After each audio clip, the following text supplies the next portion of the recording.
everybody. So, welcome back.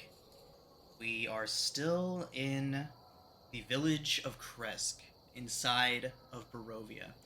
Last session, you all approached the winery after speaking briefly with the Martikov family, the owners of said winery, and you approached and discovered a wagon out front laden with barrels of wine that appeared to already be bound for Kresk, or at least prepared to exit from there. So, seeing your goal already laid out in front of you, so conveniently, you decided that you would acquire said wagon and make your escape. You did so, passing by some bewildered Martikovs as you went by. They seemed to be under the impression that you were going to clear their winery of these blight creatures and whatever evil druids may be trying to get through there. But as your only true responsibility was to recover this wine and return it to Kresk, you all decided to go ahead and take care of that. No blame could be placed on you all for simply doing the job that you were sent to do and escaping with your skins intact. And so, you proceeded back along the dangerous roads of Barovia to return to Kresk, being ambushed by a pack of ravenous wolves as you did so.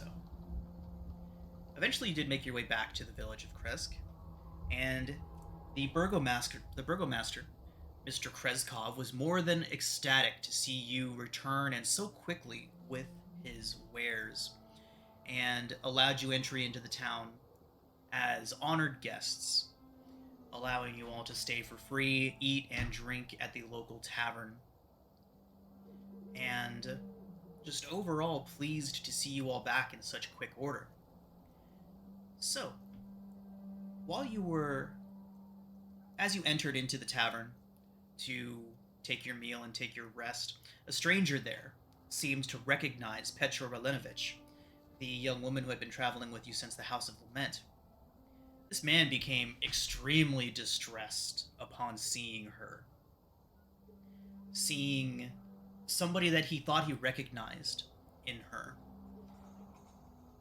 These coincidences piling up too fast for her liking, Esmeralda decided it was time to consult the fates regarding Petra and this place, as you all looked through Petra's drawings, her sketches, and finding more and more places that seemed to be at least reflections of the place that you find yourselves in, of Barovia.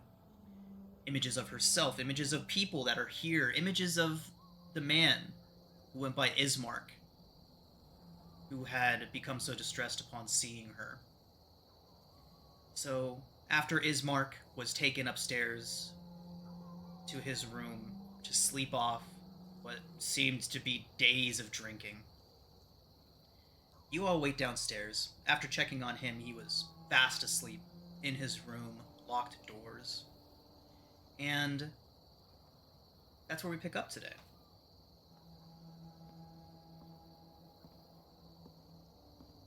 Oh boy, here we go.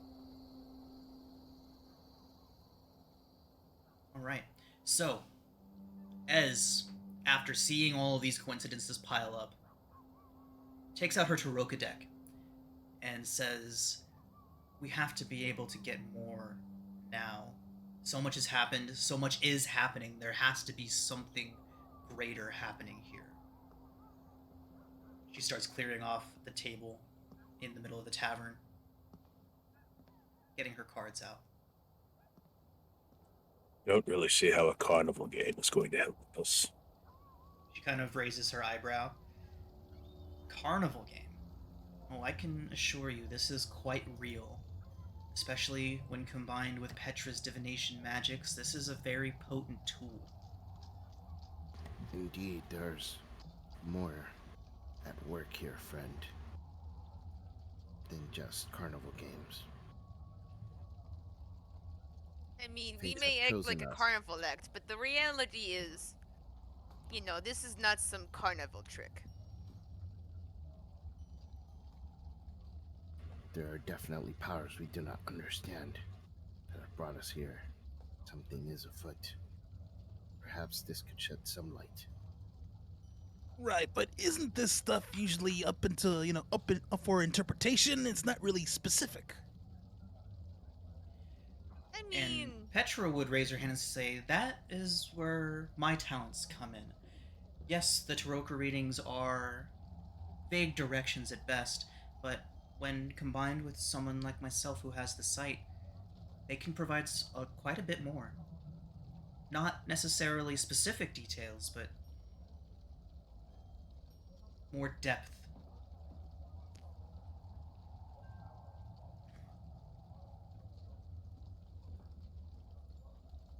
I mean, shall we get started though? As nods, you see her taking things out of her bag, things that seem odd and out of place, but Aurelia, you would probably recognize these as conduits.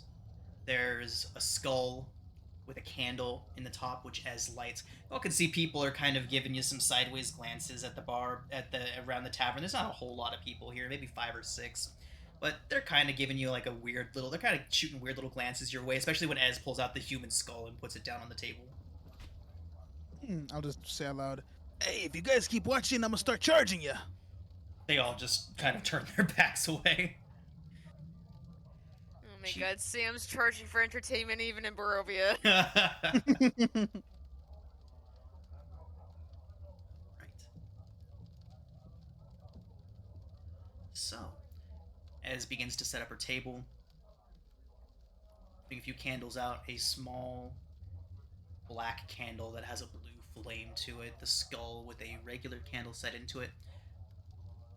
She holds her hand out to Petra, and Petra hands Ez a couple of her journals with her drawings and whatnot in it. She places the skull on top of them, and then lays out this mat, almost like a small carpet. It fits well onto the table. And Rayla, you would recognize this as a Vistani mat. It is embellished with all of the designs and intricacies that you would recognize from their tapestries and their rugs and other things that they've produced. At which point, Ez would set the deck down on the table, begin shuffling it.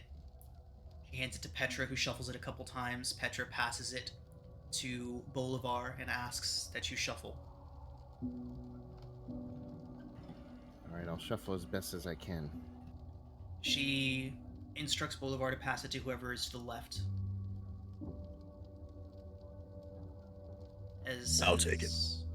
Oh, sorry. No, go ahead. So Veronis takes the cards, shuffles them a few times, and as Veronis passes it, Ez would say, "All of us seem to be involved in this together in some way, so all of us must have a hand in deciding these fates." So as you're passing these between each other,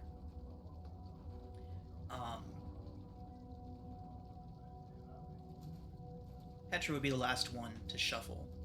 And as she does, she puts it down and she takes the deck to cut it. And nobody noticed a card that was face up in the deck. Each of you have had a chance to shuffle in to look at the cards. Not a single one of them was face up in the deck, except when Petra cuts it, there is a card that is face up. It is that man standing on a hilltop looking over what looks like a sleepy village. And Ez would kind of shake her head. She's like, "No, that's not right. The Watcher. But we haven't even started yet. This is..." Okay. And then she takes it and shuffles it back in. She seems a little bit concerned. Go ahead. Really quickly, now that she mentioned that, who's watching? Like, who's watching us, like, intently? Go ahead and make a perception check. Alright. Suggesting we stand out between a small lizard man, a giant elephant man, and a person with a skeleton for a leg. Well, can't be too sure. Oh, wrong one. Natural one. Yeah, unfortunate.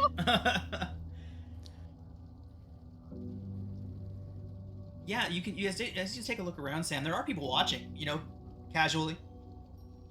There's a good 5 or 6 people here in the bar, and every now and then some of them seem to look up and glance over towards you, curious as to what you're doing.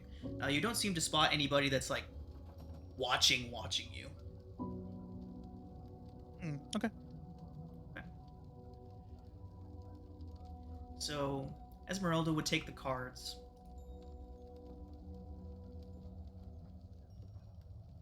And Oh man. she would deal out the first. It's time to duel. She lays out a card, takes a look at it, and says, "The hooded one."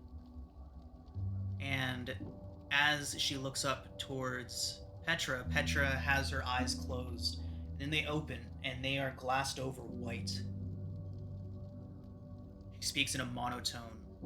"I see a faceless god. He awaits you at the end of a long and winding road, deep in the mountains." She blinks. Comes to and says, "What did I say?" Ez repeats it back to her. And flips the next card as Petra closes her eyes once again.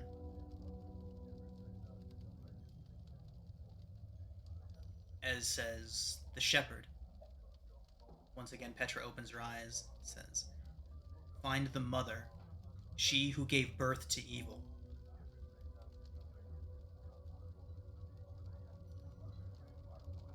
Once again, process repeats. Ez flipping another card. She says, "The Avenger." Petra again, eyes glassed over white in a monotone, says, "The treasure lies in a dragon's house, in hands once clean and now corrupted."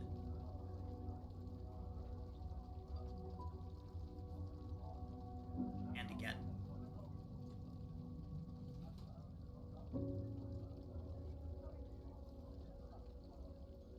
Ez looks up towards Petra and says, "The broken one."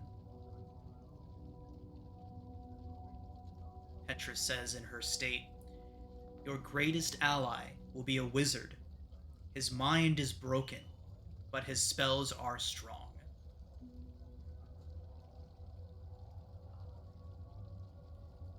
And the final card.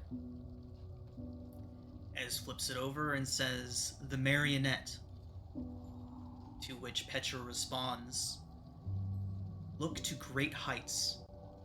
Find the beating heart of the castle. He waits nearby." At which point, Ez pause. Petra takes a little bit longer to come out of her stupor this time. You see her brow tighten. She closes her eyes again and then opens them, but they stay that glassed over white.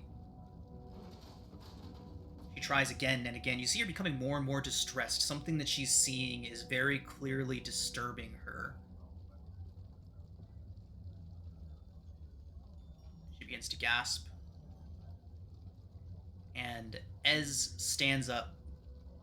She says, "This isn't right. Something's happening. This isn't normal. This isn't what's supposed to happen." And what do you mean? "She's supposed to snap out of it by now. Something has her trapped there." Are you sure? Maybe it's just taking longer than usual. Ez reaches a hand out to Petra and puts it on her shoulder, and Petra screams as if something terrifying has just grabbed a hold of her. And Petra begins shouting. She says, "No, I don't know what you're talking about. I've never been here. I don't know you. Go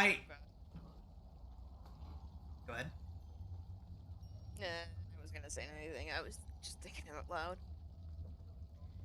And she says, "No, I'm not here. I'm not here to hurt you. I'm not." And with that, she shouts, and you see 4 long, what looks like claw marks, start at the top of her right temple and arc all the way across her face as she flies back in her chair, landing on the ground. And then when her eyes open, they're back to normal. And she has 4 deep, long gashes across her face.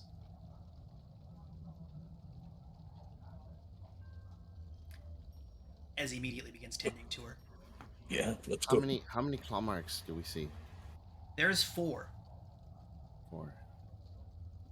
Do they look humanoid or beastly? Is that something we can tell? Make a medicine check. Hmm. Yeah, I'll help out with see if it's beastly. I will cast guidance on whoever's making the check. Okay. Do you want to make the medicine check, Elephant Man? My medicine is I'm not really proficient. not the best. I'm at +3. I'm at a That's +2. better so. than what I have. Sure, I can And you roll have guidance. Yeah. 12. Okay. Yeah, you have Plus- guidance. Oh, it's already on there. +3. D- Okay. So 13. We'll have it. Okay. Yep. With a 13, it's not any huge mystery. So with a 13, you're able to see that the spacing on the gashes as is cleaning them up, they're pretty deep. It's not great. It definitely looks like it's not very pleasant. But yeah. The spacing and the size of them makes it seem like sharp. Well, I think Bolivar said it best. It seems like a humanoid could have done this, or something with the hand of a humanoid. Right. Okay. You said 3 or 4 scratches? 4. Something is in here with us. In And- here? I think she saw something. I don't think somebody's here. You think Petra it's a would nod manifestation? with you, Aurelia. She says, "No, I was somewhere very different. It was cold, dark, stone, smelt of old earth and death. Catacombs, maybe?" You suggesting your vision was hijacked somehow? She doesn't respond verbally, but shakes her head and nods.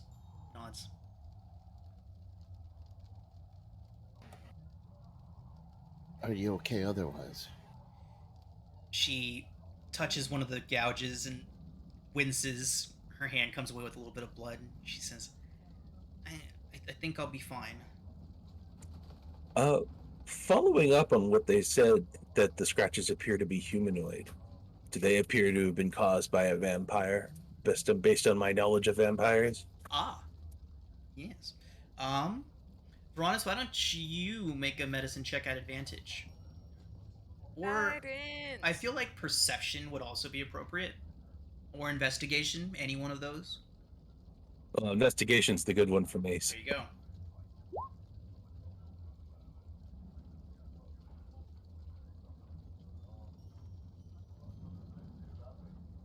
Toss your guidance on there, or is it already on there? Oh, did she say it? So Yeah. Yeah, We can just assume that Aurelia is going to throw guidance out whenever she has the opportunity. guidance. I never remember to pretty use it. much. Okay, so 16. Veronis, yeah. The scratches are consistent with a vampire's sharpened claws.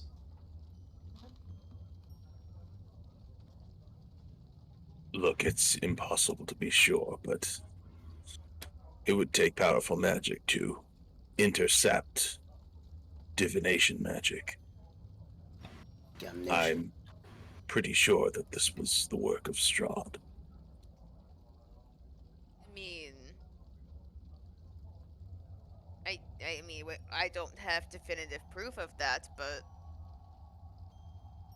Unless there's another extremely powerful vampiric wizard in this domain, which, if this domain is linked to a powerful vampire, is unlikely. The shadow has many forms.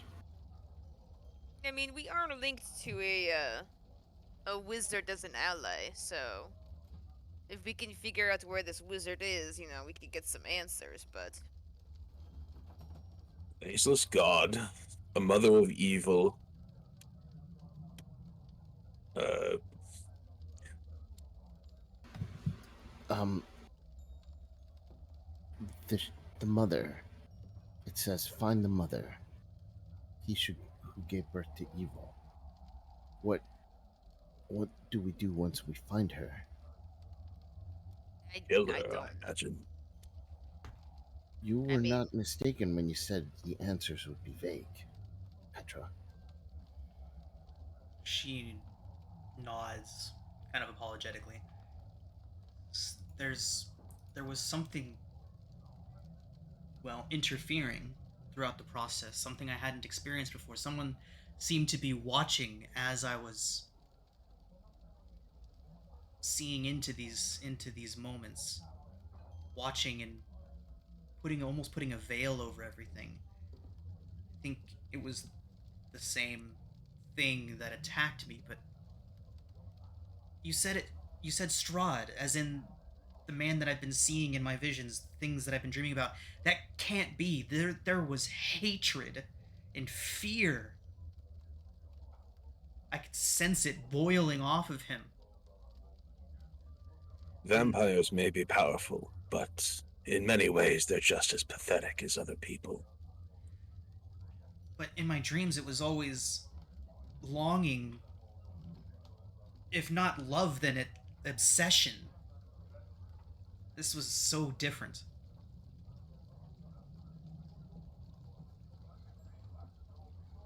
I, I think we should rest on this. yeah, I mean, yeah. We have a lot to think about.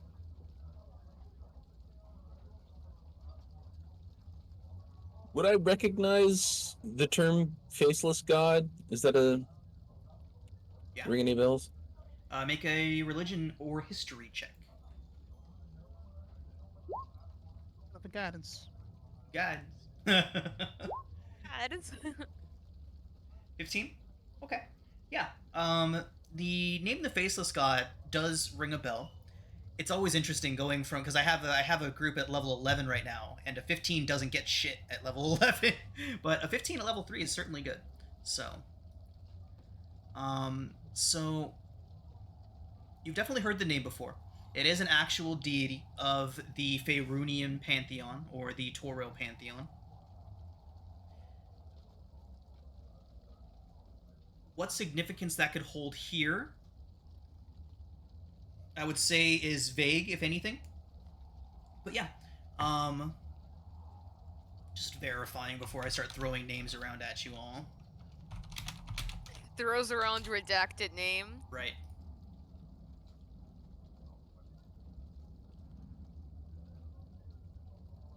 Okay. Yeah, so there's really no other names that go along with the Faceless God. You would know him to be a dark power, very much an evil god. Also known as the Forgotten God or the God without a face.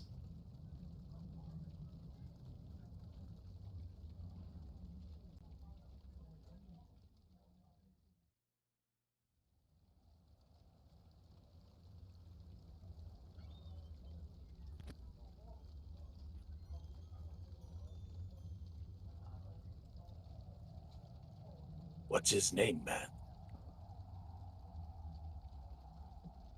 What? What do So you the mean? name is vague, if we're honest. Um, you're not even sure if there is a name associated with this god.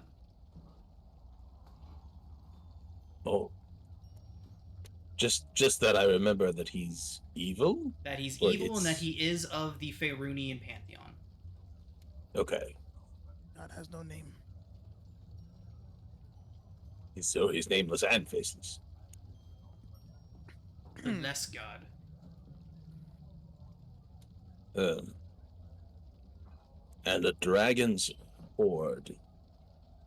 Dragons, not even I think, could kill a dragon. I mean, you never know. We could kill one. Have you ever seen a dragon? Well, I haven't seen a dragon, but I do you mean, know much about them? that's a good question. How much do I know about dragons? History, or I feel like, yeah, history. 11. You know they exist and that they're scary. I mean, I know them from stories, but In they're a scary. world populated by vampires, for example, giants, storm giants skilled in magic, dragons are the apex of the apex predators. They are the most powerful beings you'll find in any given region. Indeed. But treasure lies in a dragon's house. It may not be little. Sometimes dragon is just someone with extreme fury. They are known as dragons.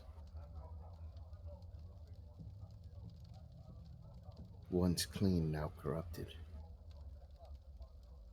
Perhaps someone who fought for the cause of good, and now their fury is unmatchable. It could also mean that drink upstairs. Fair. Probably not, but maybe, Yeah. sure. I mean, you never know. You never know. Where I come from, a dragon could even be a currency. In Waterdeep, gold coins are known as gold dragons. Ez would nod and say, "Yeah, yeah, I've been to Waterdeep. That is a possibility." Well, and the faceless god is from, well, originating from Torium, Faerun. Well, if it's a god long dead from my land, it could be none other than Kelemvor. Petra I would don't not think. say dead. that what she saw was a statue, orange statue. She seems confused by it. Hmm. Orange stone. She nods. I'm no geologist. Orange statue.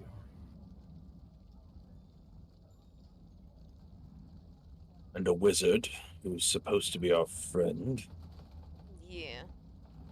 A madman casting lightning into the sky. Hmm. That tracks with our list of experiences so far. Are we looking too deep into these readings? Should we take them more literally? I mean, There's really not much to take from them. yeah. I'm But I'm here's just the thinking. question. Let's start from the top. How about we go to bed? I mean, I bet we're all tired from today, and probably the best thing is to maybe sleep and then think about it in the morning. So, Not the worst of ideas. Um, Perhaps I'll sleep outside of Ismar's room. I would hate for him to depart before we've had our opportunity to have a clear conversation. yeah, I wouldn't be opposed to that. So as you're preparing for your rooms, the barkeep would approach you all and give you each a key to your own private room. Um, if you mention wanting to be close to Ismark, they would put you on either side of his room and across the hall. I'll take the one across the hall. I'll be near Ismark. Okay. So who is across the hall from Ismark? Two of you would need to be across the hall. I'll be across the hall. Okay. So that's Veronis and Bolivar across the hall? Yeah. Yep.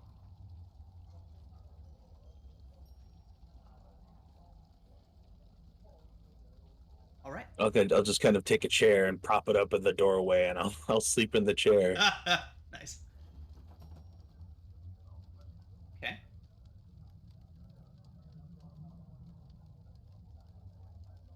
All right. So, anything else you all would like to do before heading up to your rooms? Hmm. I don't know. I guess I'll just mess around with some of the locals here and some of the people in the bar. Just tell stories and just hear their stories, kind of thing. Cool. Yeah. Go ahead and make a charisma check. All right. Doodle. First of all, it's a charisma save, but either way, it's Right. natural Do you double have? natural Well, ones. yeah. It's double nat ones. So Sam, no one's outright hostile towards you, but everyone is very short with you. Kind of almost like fearful, kind of scooting their chairs away once you approach. People that are people that are drinking, that are having their drinks. Once you sit down with them, they get up and walk away. Again, no one Wait, being but I have outright. some things to say. Oh, okay. Gotcha. Yeah, the All right. bartender would see you struggling and it would say, "Folks are fearful around here. You'll have trouble finding anyone that's willing to talk to someone that you don't know specifically around here." Fair enough. Fair enough. I'll just head to my room. Okay. Imagine you've never once in your life seen an anthropomorphic elephant, I and then mean, one walks into the bar. Yeah. Mean. What year is it? I can't. I don't know. Okay.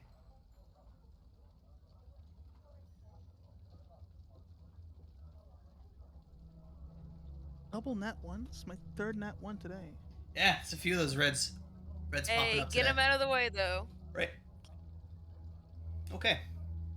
So, Veronis and Sam, who has? I'm sorry, Veronis and Bolivar. Those of you that are staying on the other side of the tavern, your windows would be facing out towards the street.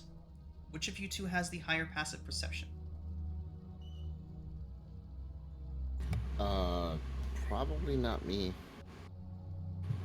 I believe I have a 10. I think we established Sam has the best passive. Yeah. Okay, but Sam, you only have advantage on smell, right? Yeah, but my Mm. passive is 15, so. 15. Okay. 15 is pretty damn good. Okay. So, you'll make your ways up to the rooms. They're not exactly elegant, but they're comfortable. The beds, even big enough to accommodate Sam.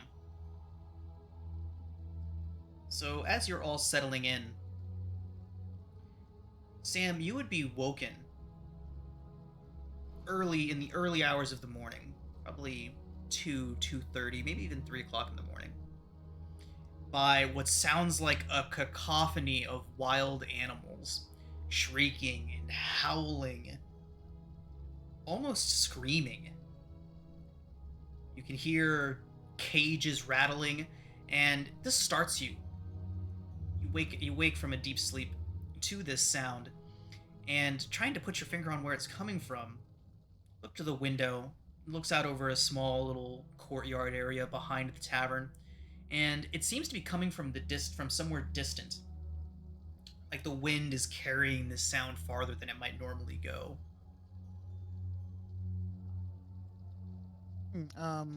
I guess I would like knock on the.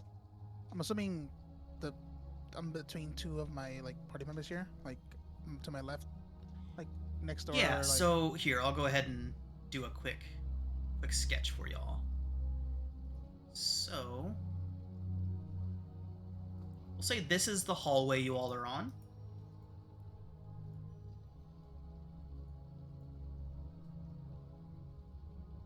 With rooms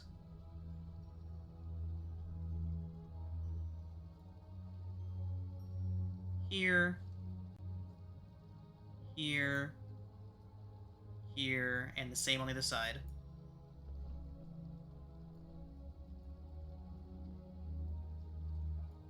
Ismark would be in. Oh, you all can't see that. Nice.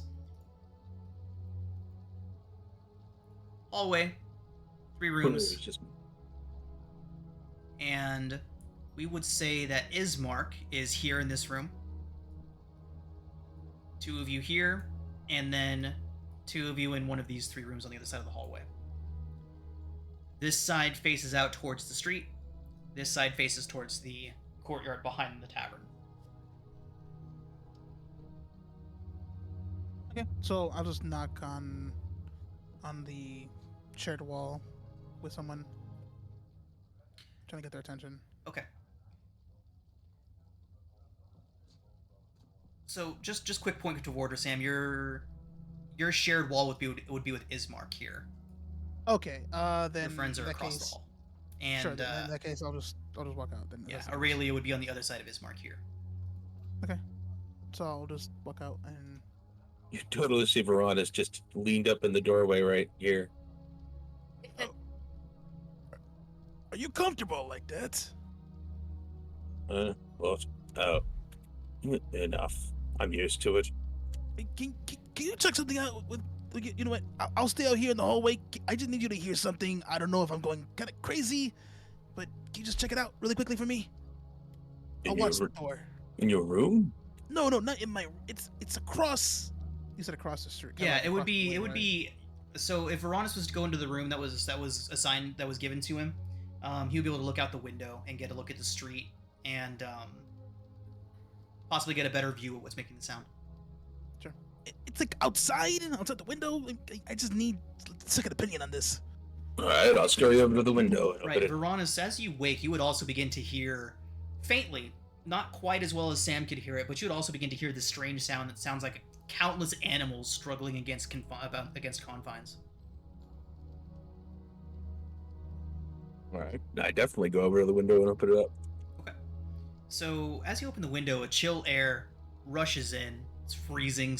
A few flakes of snow swirl into the room as well, and with it comes that cacophony of sound.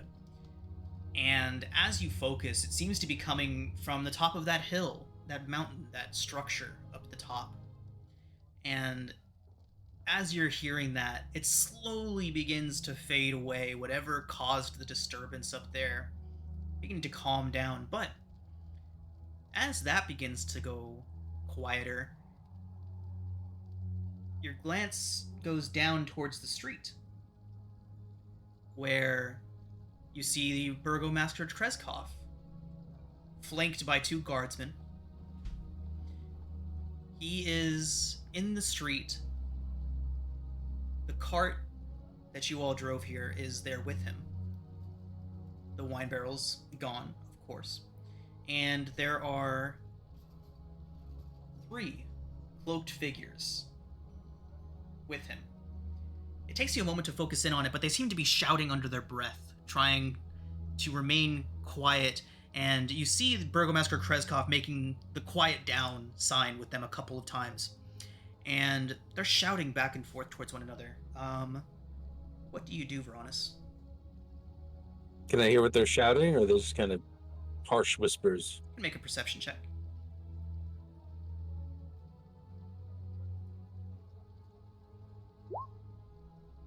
Crap. Yeah, so you can't make out the words.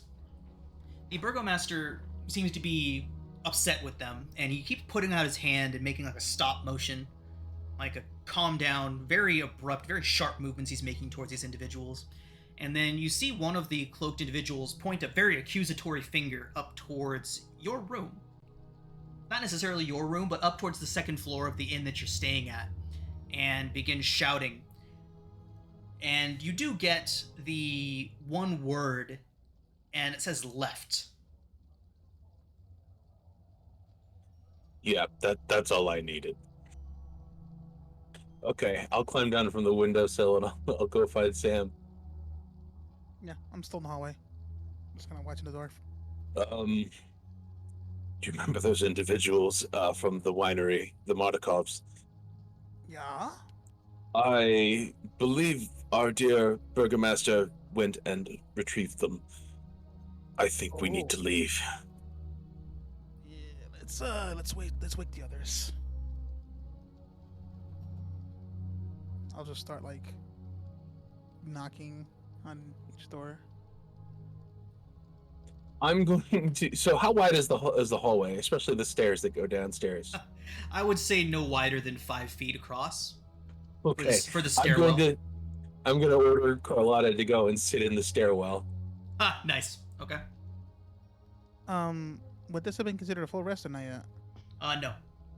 Okay. Oh, not yet. Okay. No long rest yet.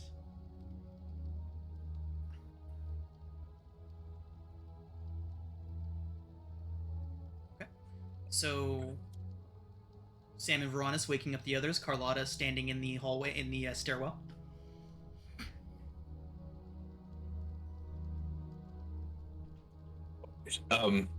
So I was telling Sam, the Martikovs appear to have come home, and I don't believe they're pleased that we left them for dead with the druids. I think we have to pack up and leave quickly. I mean, I can explain to them that, we didn't want to be killed. Like, do you remember there was a crazy man with like a deer hood, right? Yes, they are extremely upset, though. I don't think they'll see it our way, and we are outnumbered. Veronis, I forgot to mention, but go ahead and make an insight check.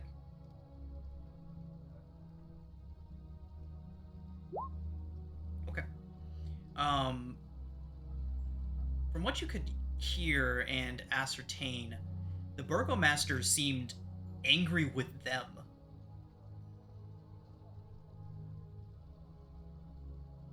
Okay. Draw from that what you will.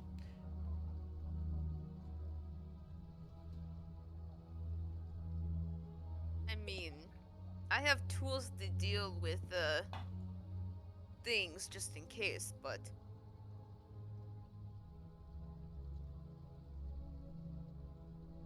Well, all right. I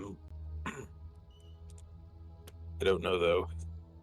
I mean, what did you see? There were a number of. Well, there was the burgomaster, of course, and a number of hooded individuals who came in on the cart that we gave them. 3 of them, and it appeared that the cart was in the possession of the Kresk. It was in the possession of the burgomaster. The burgomaster would have been standing in front of the cart with the Martikovs in front of him.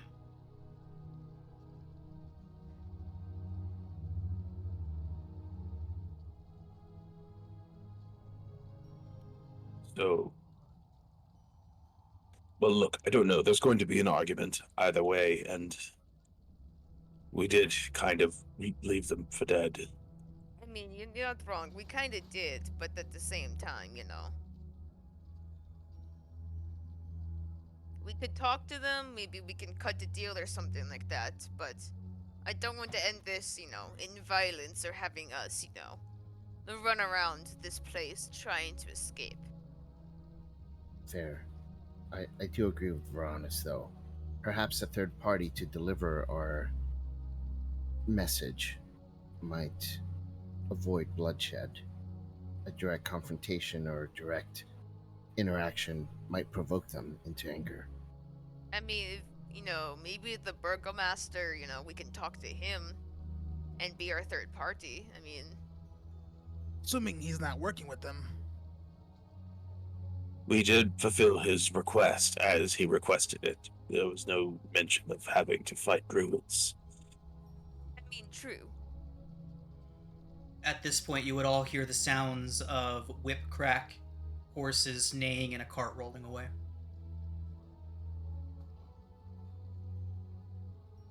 Can I see what direction the cart's going?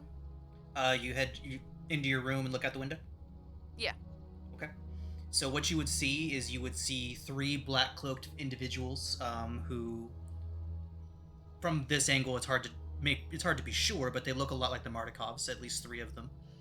They are on the wagon and driving it away and out of town, at least down the street southward towards the front gates. and you would see the burgomaster standing in the middle of the road with his 2 guards. And as you're watching, he would look over towards each of them one at a time, speak a couple words, and they would depart in opposite directions. One heading up the street, one heading down. The burgomaster stands in the middle of the road. Kind of. I would go.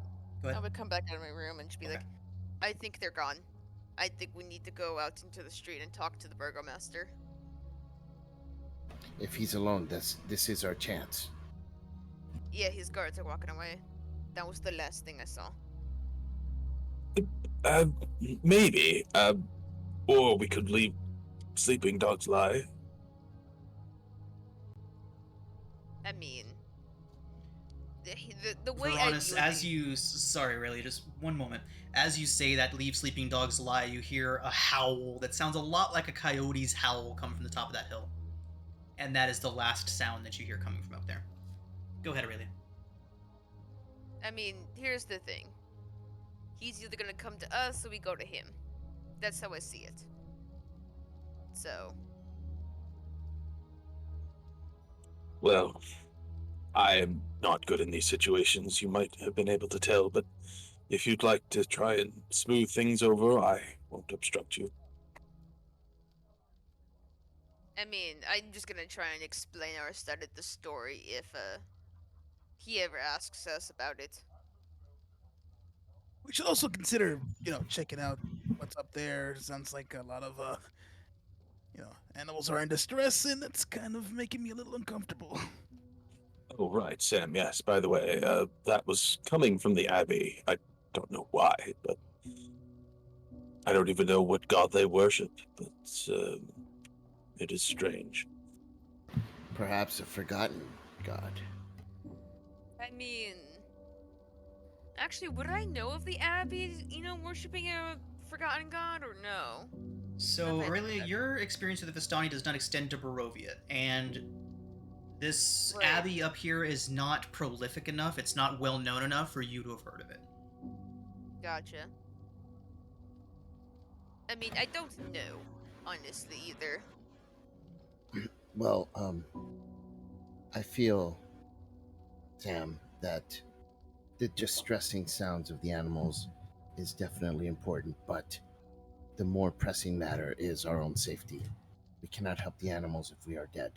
So let's talk to the burgomaster, as Aurelia has recommended. I mean, if you guys are not comfortable, I can go out myself, but... Well, I'm not going down there, but I'll go I'll with be you. nearby.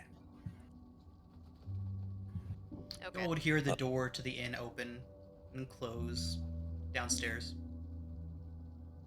I'll tell Carlotta to go back in the corner. I'm gonna start walking down the stairs. I'll be like, Aurelia, quick second. Yo, what's up? I'll join you, but I'm gonna wild shape into a spider. Ah, just climb over their nice! shoulder. That's wonderful. Okay, you know what? I see how it is. And I start walking back down the stairs. I love druids, they're so much fun. Oh, yeah. You don't see the shifting into animals druids as much anymore, and I appreciate you, Sam. All right. So you all begin making your way down the stairs, and sitting in the middle of the bar, there's just one guy passed out over in the corner. It's not Ismark, and the bartender looks like he's packing in for the night. And the burgomaster, at this early hour of the morning, about 3 in the morning right now, is sitting in the middle of the bar, and he has a bottle of it's like a dark, multicolored liquid, probably like a whiskey or a rum, some sort of dark liquor. He's got that next to him in a glass. See him kind of staring down at the table at his empty glass. He gets the bottle and pours himself another one,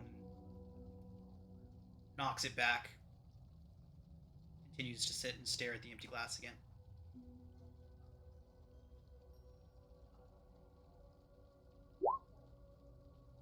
Well, Um, I go to the burgermaster at the bar and be like, look, I appreciate everything you're doing for us. Although I heard the commotion outside, I don't know if that was you, but He takes a moment, seems to be lost in thought. He hears you, but it takes him a moment for him to lift his head up. So, it's taken care of. I was just outside speaking with the Martikovs. They seem to think that you lot are somehow at fault for what happened at their winery, but I explained to them your duty was clear: recover the wine bound for here and return with it. You performed that duty. I mean, we were attacked while getting the wine, but yes, we did do our job. Hudson says admirably. Fortunately, the Martikovs have reported that their remaining stores have been poisoned and or necessarily destroyed, meaning that those 3 barrels you brought us will be the last. So I'm doing my part in not consuming of the wine. I've been saving this bottle for quite some time. Apparently some strangers to these lands brought it with them some time ago and presented it to my father as a gift. I was saving it for a celebration, but tragedy seems just as good an occasion, don't you think? I mean, you're not wrong. Just unfortunate that, that whoever attacked us, I think they were druids, also spoiled the wine, but He nods, says it's no terrible loss. The winery was drying up as it was anyways. Their fields going barren. The magics that supported them long since dried up. Even if those druids, as you call them, hadn't poisoned what was left, there would have only been enough for a few months at best. All that's happened is the speeding of the inevitable, I'm afraid. were they experiencing these problems for a while, or? He nods. Says, times have been strange. Not quite as dark as the older ones remember, as the elders do, but strange nonetheless. A sickness is on these lands and its people, and while it's been hibernating for some time, it seems to have woken once more. He looks over your shoulder. Barkeep! 2 more glasses, please. Veronis, you're down there with her, right? Oh, I'm sorry, Bolivar. I went back Yeah. up to my chair. Yeah. Okay. Yeah, I'm down there. I mean, Barkeep it's comes over, unfortunate. sets 2 glasses down on the table, and Kreskov pours some of the liquor into each glass, and then into his. You say once more. This has happened before. This sickness. He nods. When I was a much younger man, yes.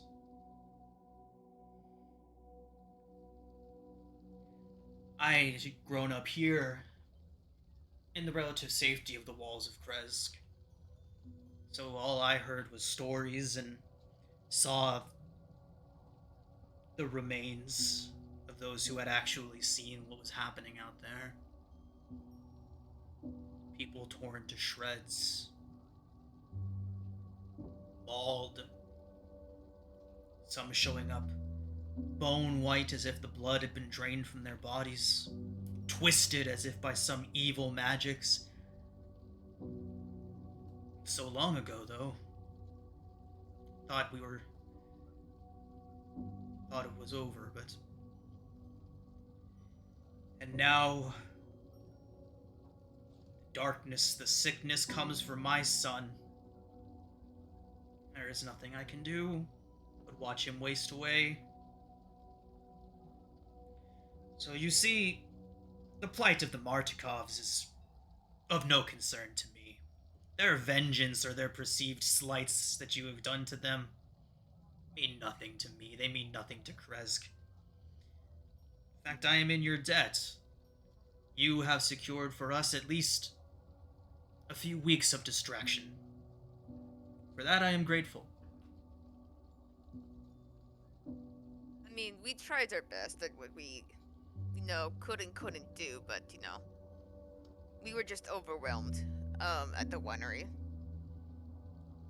Oh, of course. No one expects you to stick your neck out for people you know nothing of. You had a job to do and you did it, and I find that admirable.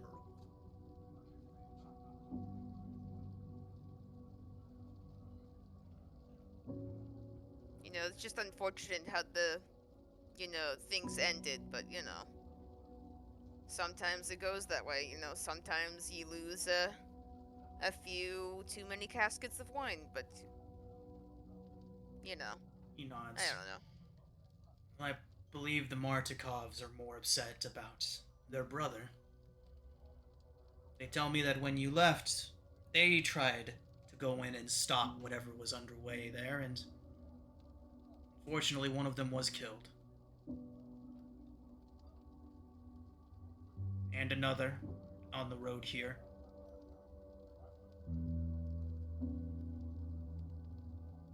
Death is all around us now, isn't it?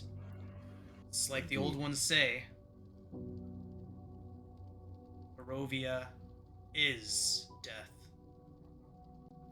He knocks back his drink and pours himself another one. What makes you think this blight upon the land is returned? Other than the druids, few wild druids acting not in good faith. The wolves, placid and fat for decades, hunt on the roads once more. Strange howling from the north. The insane gibbering of those things he keeps in the abbey. What do you mean by strange things? Like creatures or like animals that are, misshapen or something? The Bellevues. It's an old story, and very rarely do they bother us down here. He keeps a good eye on them. They're his charges, after all. Just the noise.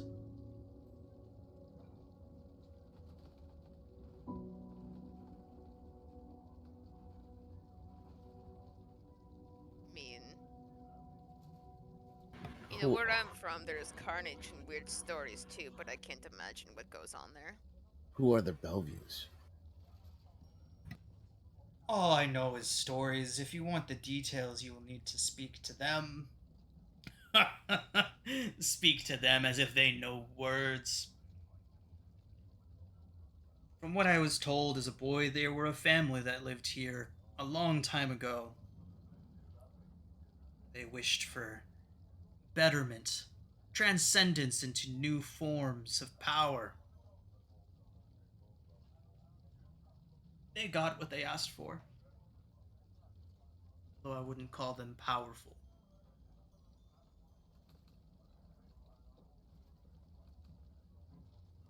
And as I said, mostly harmless creatures they are. I don't want to bore you with our history. I mean, I wouldn't blame you. I could go on and on about, the scariness of Mordent, but I just don't feel like talking about, the horrors of there while also dealing with the horrors of here, so. He nods. Says, well, picks up his bottle. If you two have finished your drinks, he would pour you another glass each. Stopper the bottle, and as he stands, he's saying, I must return to my son. Be wary. I hold no grudge. Kresk owes you a debt. But in the town of Valakai, the Mortikovs hold much more sway. Not They don't run the place by any means, but I would definitely steer clear of the Blue Water Inn if you made your way over there. I'm sure the remaining Mardikovs do not understand as I do.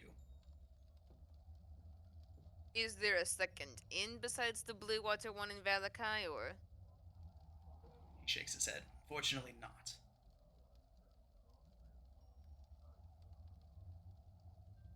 Gotcha.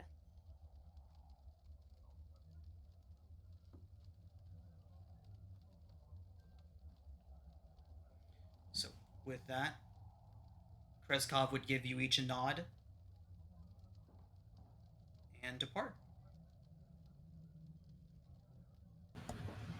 One more thing, Burgomaster. Looks over his shoulder. What god is it they worship up there in the Abbey? He smirks. They claim Lathander.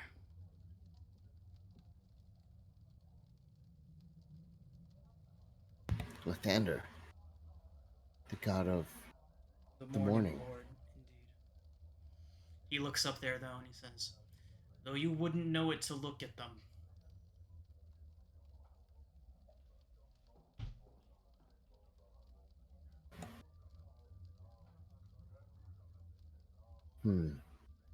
Would they offer their services, blessings, to passersby? He kind of lets out a little chuckle. There's no blessings to be had in that cursed place.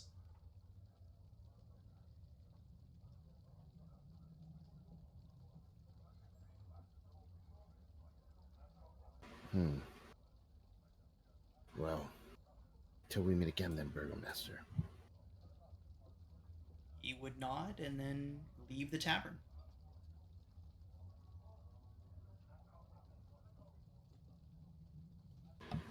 Corruption abounds in this land. He's not wrong to imply that there is a blight upon this place. I mean, at this point, I wouldn't be surprised by anything. I mean, we've gone through enough as is here, you know, and we're gonna go through plenty more events, so.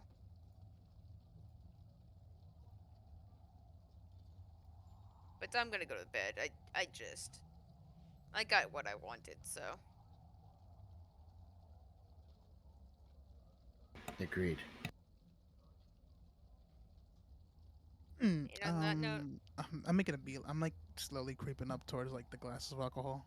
Nice. do I see the spider climbing up toward the alcohol? Are you trying to be sneaky, Sam? Hell yeah, I am. Go ahead and make a stealth check. I'll make a perception check. What's the, let's see, spider. Yo, +4, let's go. Let me just. Oof. Ugh. Oh, no, they can't see that. Aurelia, you do notice Spider Sam crawling towards your crawling towards your glass. Well, I'm going to bed. Sam, if you want the alcohol, go ahead. But, you know, make sure you go to bed at a reasonable time. And on that note, I'm going to bed.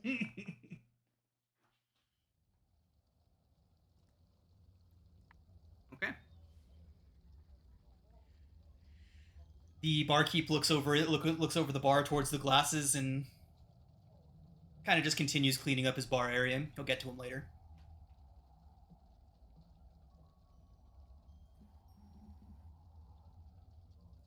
Yeah, once I get thoroughly intoxicated, as a spider, I'll just try and find my way up. I'll try and find my way back to my room. Nice. Okay. Drunken spider on the ceiling turns into an elephant man. It's like, where am I? After like 3 hours. All right. Okay. Sam, make a Constitution saving throw, please. As a spider or as me? As the spider. Oh no. This is gonna Oh, be that's a 15. Okay. You make it back to your room. Crawl under the door. Not even gonna make it to the bed and just lie like belly up as if I'm like dead or something. All right, everyone. This seems like a good spot to go ahead and take our break. During which you all can level up to 4, and when we come back, it'll be morning. All right. For multi-classing stuff, I gotta tell you, right? Yeah, just let me know what you're doing. Gotcha. Okay, I'll send it to you right now. Okay, I have 2 more levels until I multi-class, so. All good stuff. All right, everyone, back in 10. right, BRB. I forgot to think of a feat to pick. All right, so we are back, still in the tavern in Kresk. Morning now arises, and it is a gray morning, seemingly even darker than the last day that you all spent here. The cloud cover seems to hang lower, seems colder, all around cold and dreary morning. What y'all want to do? Do you guys have any plans? I'm curious about the Abbey. Yes. I would also like to see if there's a smith or someplace I can purchase equipment. I mean, I'll go with you to the smith. I mean, I kind of want to see what's there.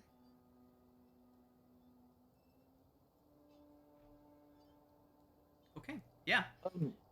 We haven't been around town that much, but have we seen any sort of guards or anything that seems to be obstructing us from going to the Abbey?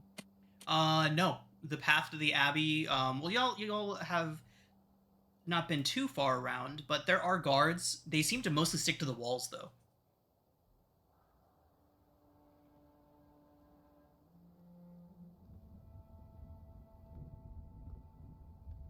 Oh, and Ismar. Did we ever see Ismar? Ismark is still in his room. You never saw him leave. I mean, I can knock on the door and kind of talk to him. I mean, that's up to you, though.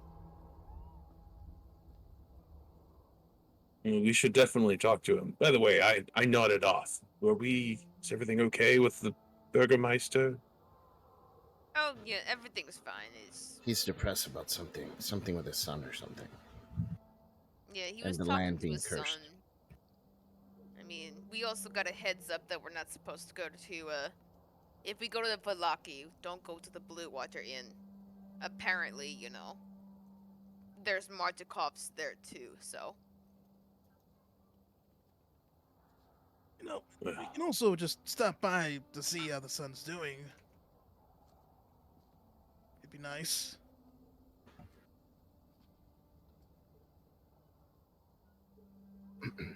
All right. Well, Ismark is here, so let's start with him. Yeah. And I'll knock on the door where Ismark is sleeping. Okay. Raylia, as you knock on the door, before you even get to the third knock, just knock, knock, and the door swings open.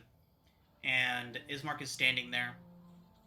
He's wearing what looks like old, worn out combat leathers. He's got his sword strapped to his belt. I was just about to go looking for you all. Is the woman that came with you, is she still here?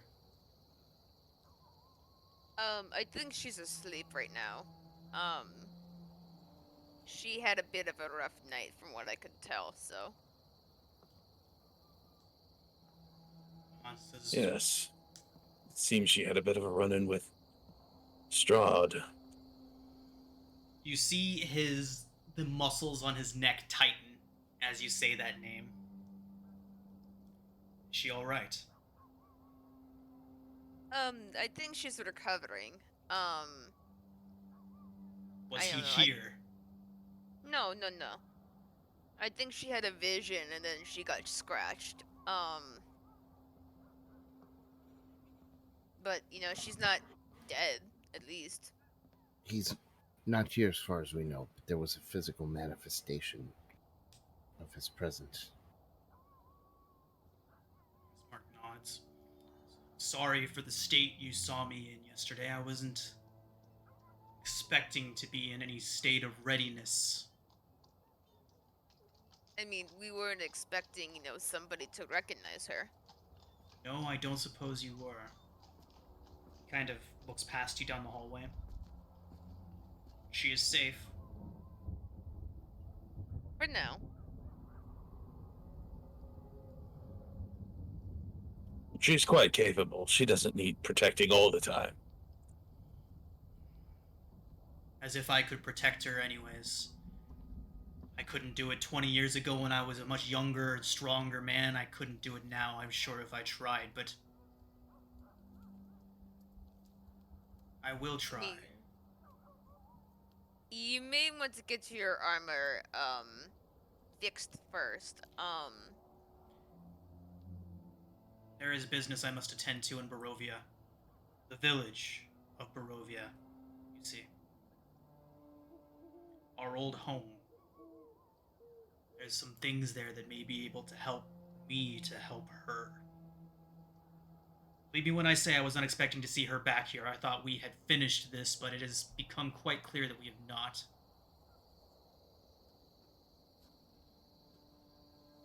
Who is this vampire? Why is he so prominent? How old is he? Ismark shakes his head. No way of knowing. He is ancient. And he is this place. He says that as he kind of thunks a fist on the door frame of his room. The air you breathe, the dirt you step on, the timbers of this building. All of it is him. At least that theory is confirmed. Sorry, go ahead. Is there a reason he would have hatred in his heart for Pietra? He nods. She killed him. What? Wait, but good. Can you take like 5 steps back? Like, what are you talking about? Your sister killed him. Is that right? He nods. I don't fully understand it. I'm sure there are a few who do. But I watched her take his head with my own eyes. Yet,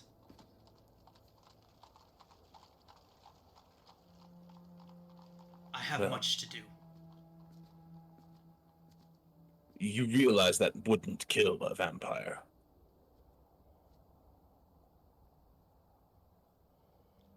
He nods. I certainly do now.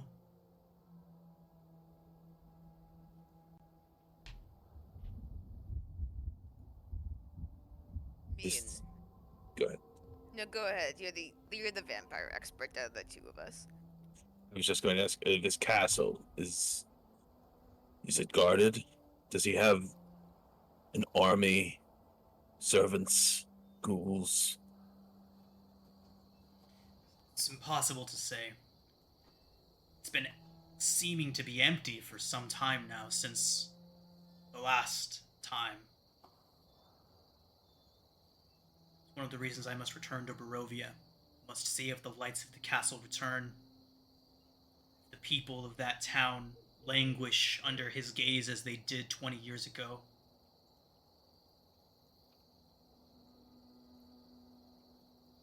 The town of Barovia.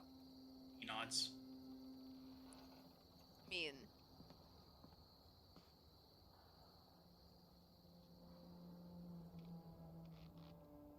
I don't know if directly going to the town is gonna help us. I mean, It's not you, me. There are certain things I must recover from mine and Irene, from our former home. Before you leave, perhaps you can shed some light on some information that we gathered through a Taroko reading. He glances towards you, Aurelia. And then back towards you, Veronis, or back towards you, Bolivar. Go on.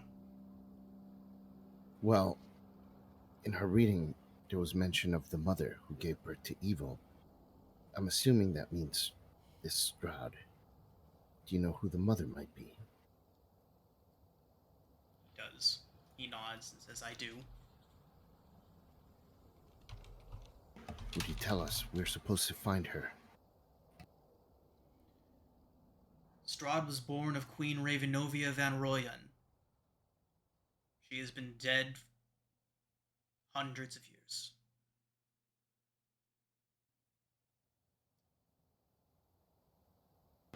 Where is she buried? She is buried in the catacombs of his castle. Okay, scratch that one then. It's less than I do. It's less than ideal. I mean, you're not wrong. Either a dragon or I mean, Yes. you see, I'm not from here. I mean, I know you saw, what they look like, but I can assure you I don't associate with the people here. If you catch my drift, but I wanted to ask you about the Faceless God. Do you know of any Faceless Gods here, or? Ismark would shake his head and say, no gods have looked over this place and... Well, I don't believe they ever have. I'm afraid I know nothing of any faceless gods or any other gods that may look over this place. I mean, we did mention something about a winding path in the mountains, but I don't think that's gonna help you too much. He nods. Says, well, there are mountains in Barovia. You have Mount Gaucus to the south and Mount Baratok to the north. A winding path. Well, Mount Maybe- Baratok is woodland. Gaucus is, well, he points to the south where you all can see towering peaks just barely peeking over the horizon.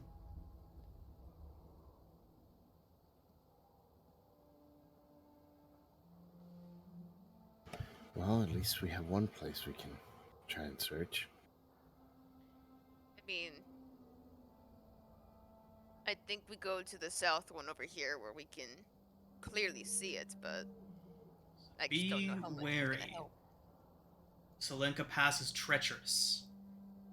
Even after the darkness lifted from this land, at least temporarily as it would seem, those roads were still dangerous.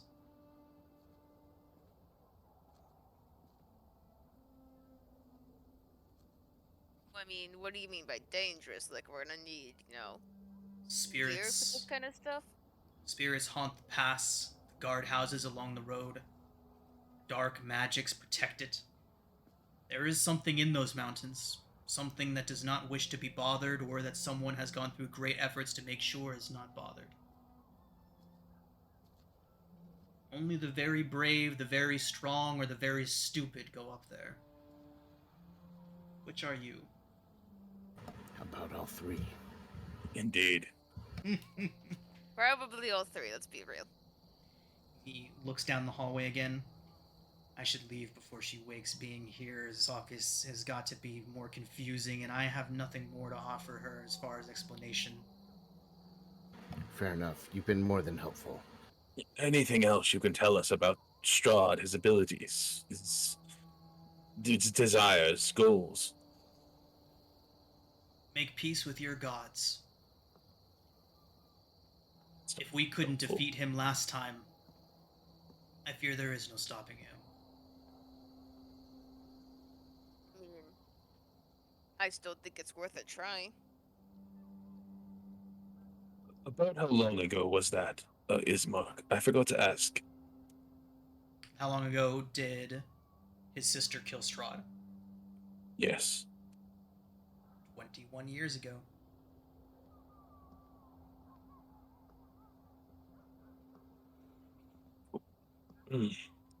Could you stand here for one more moment?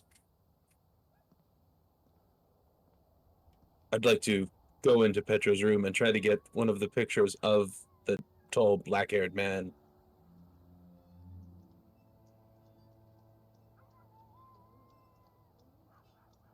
Make a persuasion check. I'm really good at those.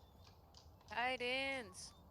Are you giving me guidance? Because I Yes, I hopped am. my So- guidance. I am. Right in the middle of it, I think we might need to limit when we can use guidance. That's fair. Yeah, because it does require verbal and somatic components, and it takes an action to do, which means it takes about 6 seconds to perform, right?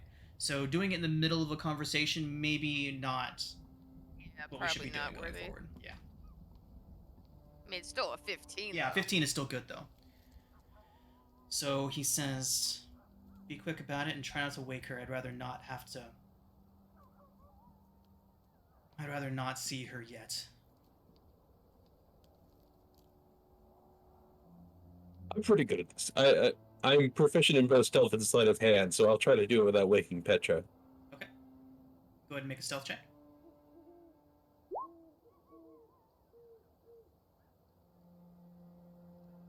Damn it. So as you creak into the room, Veronis,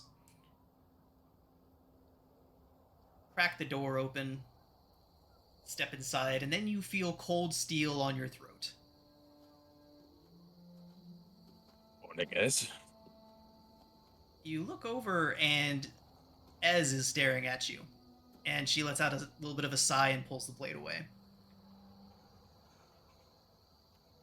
I'm so sorry. I don't mean to intrude. We She have our puts- friend She puts a finger up to her mouth and shh. right. I just want to show our friend Ismark that picture, one of the pictures with the tall man. He's seen Strahd. Drunkard. What does he have to do with any of this? Whatever, fine. She goes and they're splayed out on the table. Her and Petra obviously looking over them in the night, and she hands you one of them. Thank you. Sorry. I'll go. I'll go back to Ismark. Okay. He looks over it. She drew these. He appears to be seeing visions of your conflict 21 years ago. Is that Strahd? He nods.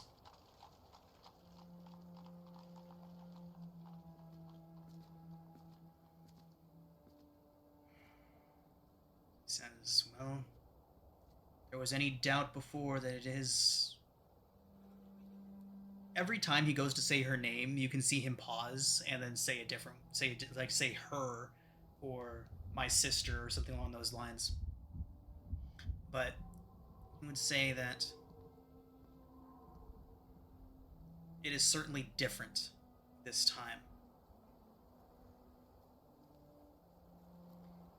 Just to be careful that Strahd. He says he can be very unpredictable, especially now. Oh, just one last thing, and then I'll leave you to go. Was there any unusual interaction between your sister and Strahd specifically? I mean, besides the fact that she killed him last time she was here. Yes, besides that.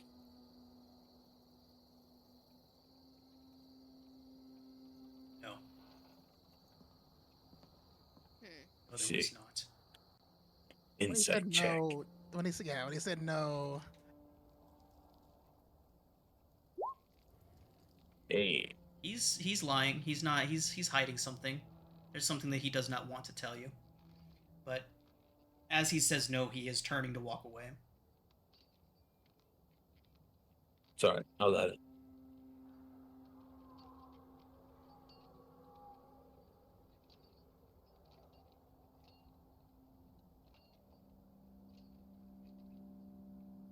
Okay. Well,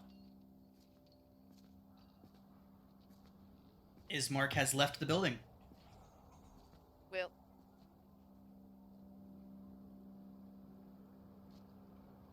I mean, I didn't have anything to say to him, honestly. I just wanted to listen and get info, more or less.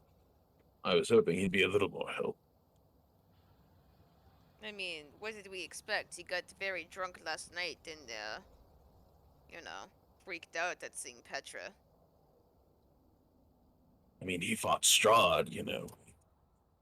You'd think Whatever he'd the want to conflict help. they had 21 years ago, something happened they do not wish to speak about. I mean, There's more to this story than they want us to know. Very cagey around the subject of his sister. I understand that she died, but it's more than that. how do you know? Just a hunch. A vampire as powerful as Strahd, who is the land, as they say, would have more self-control. But the hatred that was displayed last night, there must be something to that. Something hit a nerve. I mean, that's why I kind of want to go to the temple and whatever, that, maybe the abbey is gonna do it, maybe the mountain to the south's gonna do it, but I'm with you on that, Aurelia. I think the mountain to the south should be one of our next destinations, but the Abbey's close by. And yeah. in the Abbey, well, they're religious people. Perhaps they can shed some light on this faceless god. Even if they do not worship it, they might know about it. Particularly if this Strahd is a planar being, he truly is tied to and has dominion over this plane. He may simply not be killed the way a normal vampire is. We may need more information or tools. In my experience, even those with dark powers are still servants to the shadow. Strahd might answer to a greater power. That's a disturbing thought. I mean, it's disturbing, but, it's kind of true. Yeah, Aurelia, you would have pretty distinct knowledge of the fact that each of these dark realms, these domains, do have a dark lord, but that they are given their power by, in fact, more powerful beings. You probably wouldn't know too much specifics, but you would know that.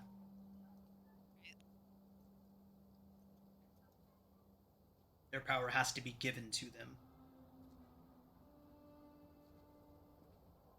I mean, the only question I think at this point is, how did Strahd get his powers?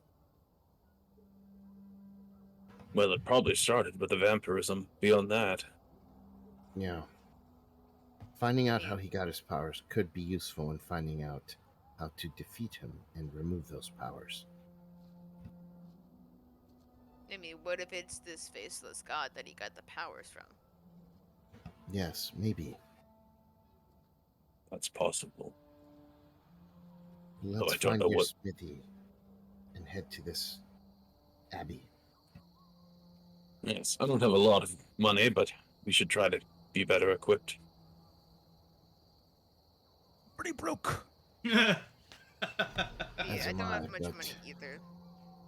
I can donate some gold to the cause. After all, who needs food when you got weapons? You can hunt for food.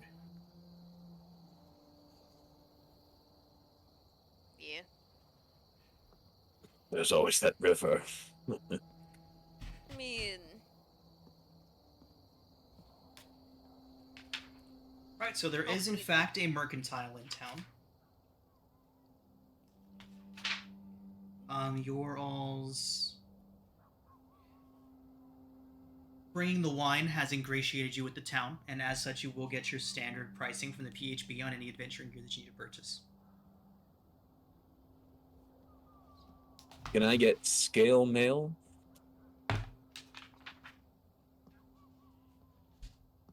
Yeah, there would be armor, arms, and armor of various varieties here. I would say anything under 50 GP you could acquire here. Wait, we have money? Not that much, but I We don't have got any. 15 gold. Yeah, I don't remember having anything. I started with 55 because I was an artificer. Oh, okay. I have 15 Yeah, I have that I can 15 donate to the too. cause. so Veronis, your scale mail is exactly 50 gold. Yeah. Can I subsequently sell the chain shirt for something? Yeah, half its value. That's probably chain shirt. Let me look. It's 50, so 25 out of pocket will get you your scale mail. I have leather armor to if he wants to sell that. I don't really use it. Any sold items will sell for half of their value. And yeah, the stuff here is stuff here is normally 50 is normally twice the regular PHP price, but as you all did recover the wine for this place, you'll get it at standard prices. I want to see if they have some kind of silken string, not quite rope, but it's for the doll that I found in that house of horrors that we were at. Yeah. The one I brought with me. Nice. Crazy doll.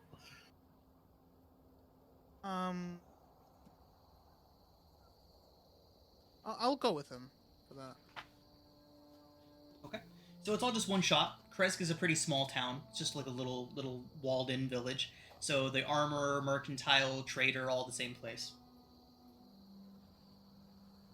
So, string, huh? Silk string. I would probably say... I'd probably say 2 silver would get you as much as you needed. Okay, cool.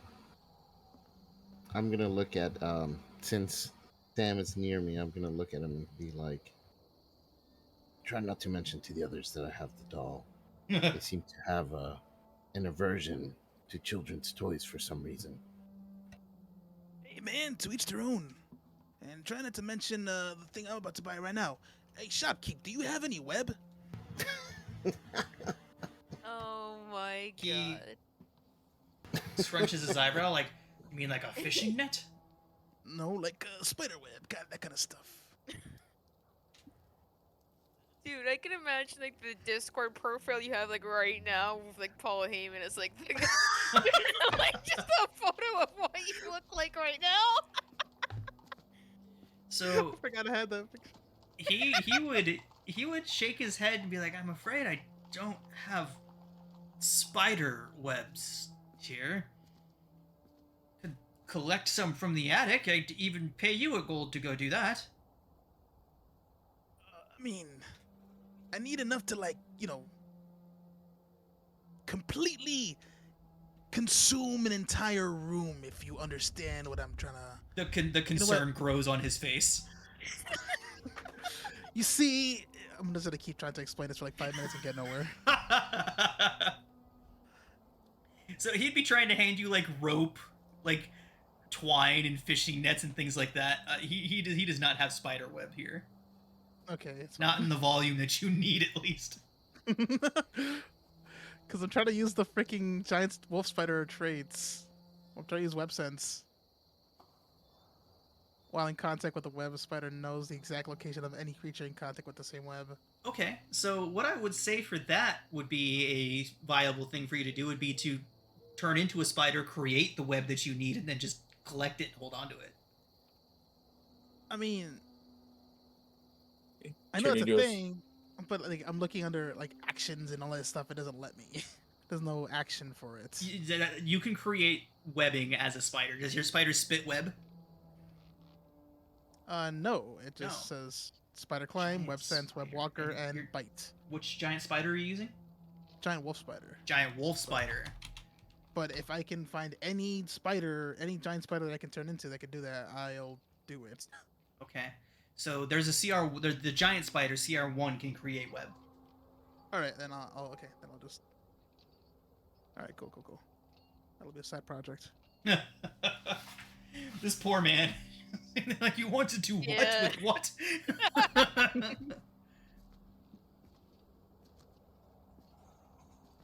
Hello, I like money. Nice.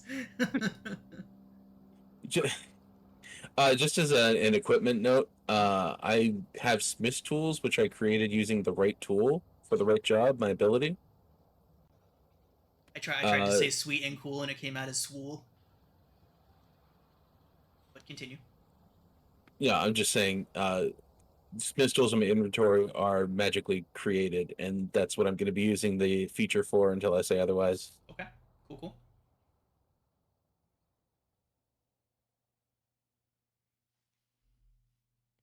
He doesn't sell holy water, does he? No, but he does say that there's a church up the hill.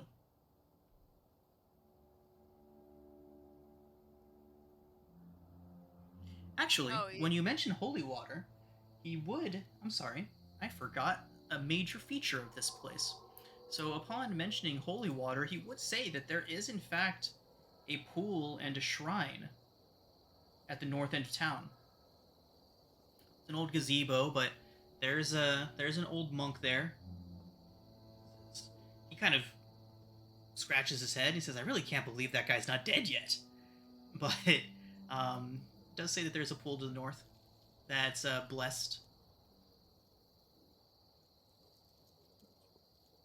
So, how much of this holy water are we stealing, guys? It's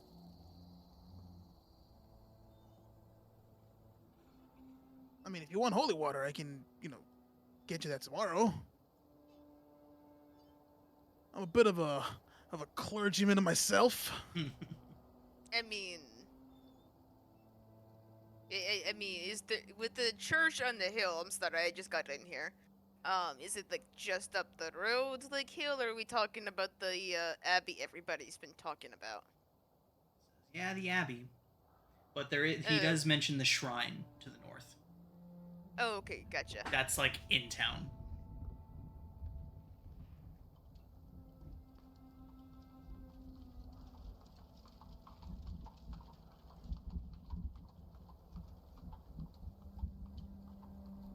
But yeah, I will not be looking for anything.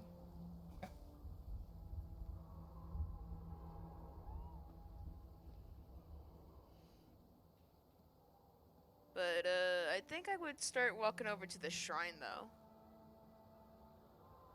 Yeah, I'm good. Okay. Anyone else have anything to do with the mercantile? Nope. Okay. Um. Did you all tell Ez what you were up to? No. Veronis, when you spoke to her? No? Okay. I mean, not explicitly. No, I guess we didn't. Yeah, I'm just trying to figure out what Ez and Petra are going to do when they get themselves together. But Put a word ago, I would have. We haven't really been talking about the steel defender kind of stomping around. I would have probably just left it back in the inn. okay, with like a little automated message taped to him. Yeah. Okay. Do not disturb. Got it. Or else. Okay. All right. Okay, so making your way to the north. Even under the gray sky of this place, when you all reach the pool, it shimmers and sparkles, almost like there's a star field inside of it. Looking up, there's nothing to catch these reflections. It's very clearly been touched by some sort of divine magic. And near its shore sits an old gazebo on the verge of collapse. That would be this place up here you've all made your way to.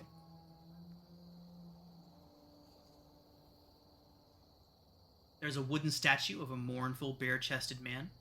Its paint chipped and faded. Stands in the gazebo with arms outstretched as though waiting for an embrace. What color is the statue? Is it orange? It's marble. White. Oh, okay. I mean, this is not the orange statue that, Petra saw, but... Probably isn't going to be that easy. I mean, You never know. I mean, that's also, yeah. It was worth a shot. It was definitely worth the shot, I mean. Do I recognize the figure depicted in the statue? Make a religion check.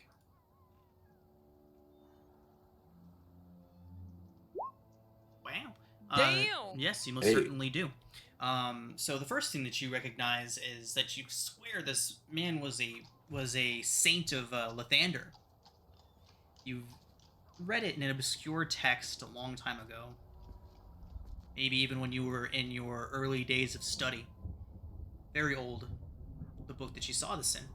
But yeah, you would have seen, you would recognize this as the image of Saint Markovia, a saint of Lathander who traveled across the planes of existence trying to cleanse darkness from places permeated with it. How appropriate. What do you mean? Furthermore, the presence of this statue and the condition of the pool would lead you to believe that this pool itself is incorruptible. The waters are blessed and will remain blessed for all time. It's a statue of Markovia, a follower of Lythander, and famous for his power to stand against the darkness. I mean, I'll be honest, I'm not really too familiar with, religion and saints, but that's certainly interesting. Well, he's certainly a boon to our cause. He's Indeed. sort of a hunter.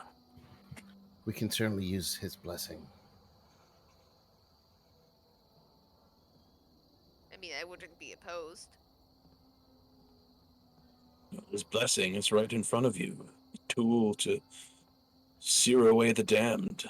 I mean, what do you want me to do then? Dunk my head in the pool? Like, how am I supposed to get this blessing? It's a bit cold for you to be dunking your head in the water, dear. There is an ancient-looking halfling man stepping out of the gazebo, hobbling down towards you all. The water is blessed, and it's quite powerful, but I don't think it can stop the chill.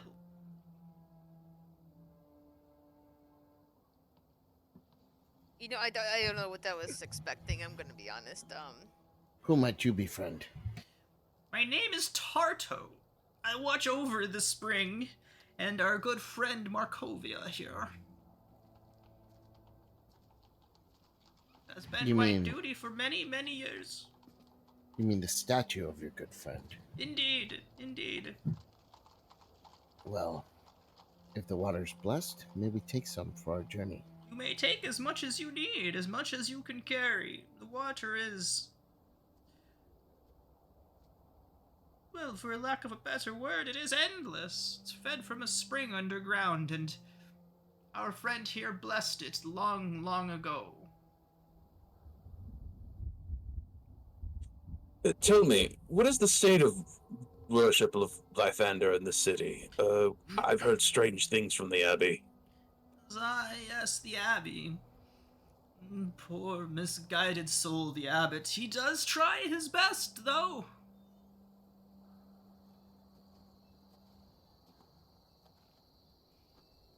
What has happened to him? Well, time. Time has happened to him. Time and... I'm afraid a rather catastrophic failure, but that was long, long ago, and he tries so hard to atone for it. Long ago as in 21 years ago? Oh no, much longer, much longer. 42 years ago. 420 years ago, to be exact. So we're not saying like 69 years ago as well? It was just, over 400? Try and stay in character. I mean, it's very hard sometimes to try and, name off years, Right. Nice. Anyway. You said it, I'm like, oh god. Yeah, there it is. Okay, at least someone got it out. I feel better now. Okay.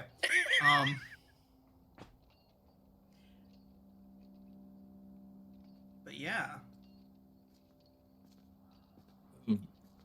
So, Are they okay? I'm a little confused. They get by. They get by. The abbot and his extended family, the Bellevues. They get by. Sometimes they come down here and cause some trouble. Had to shoo them away from the grave sites on more than one occasion. More so in the past few days, now that you mention it. Something has got them riled up.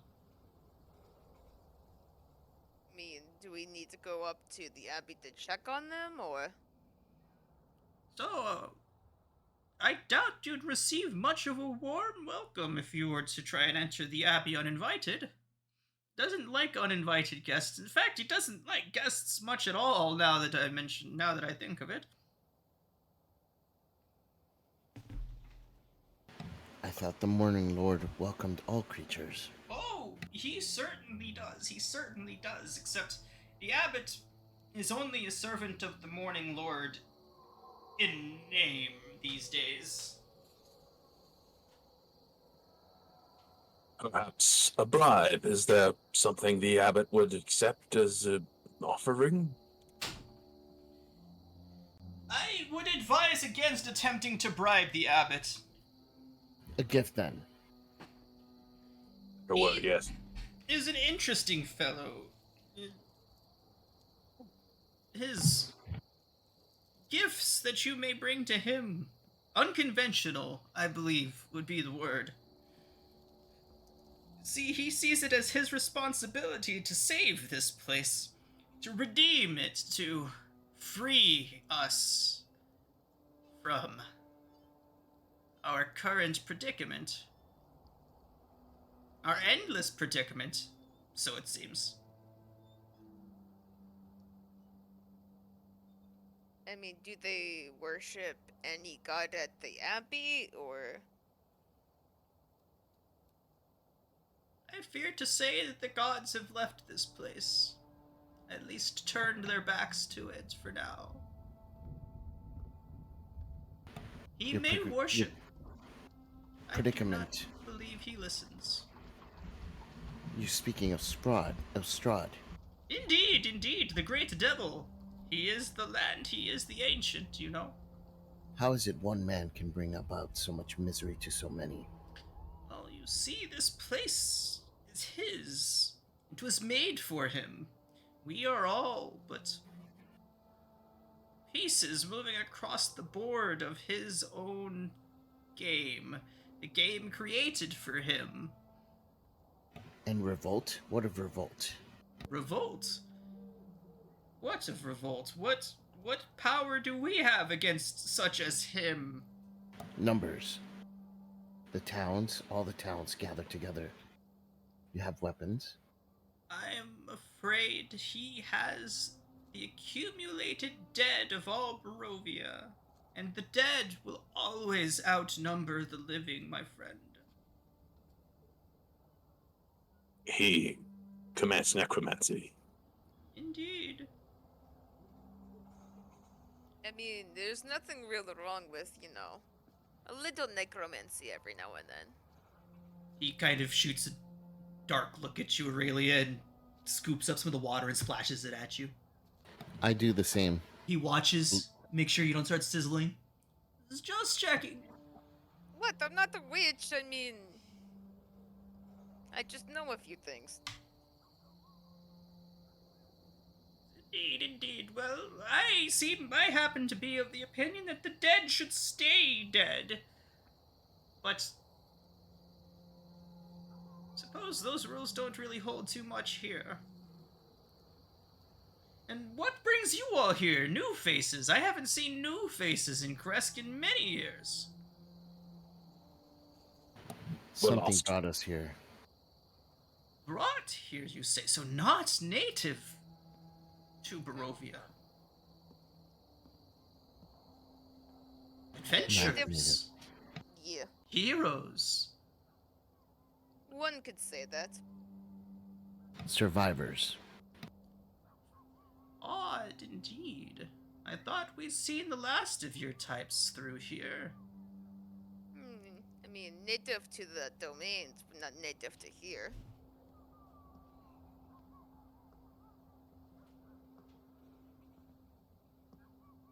How often do non-native Barovians arrive in Used Barovia? It was once quite often.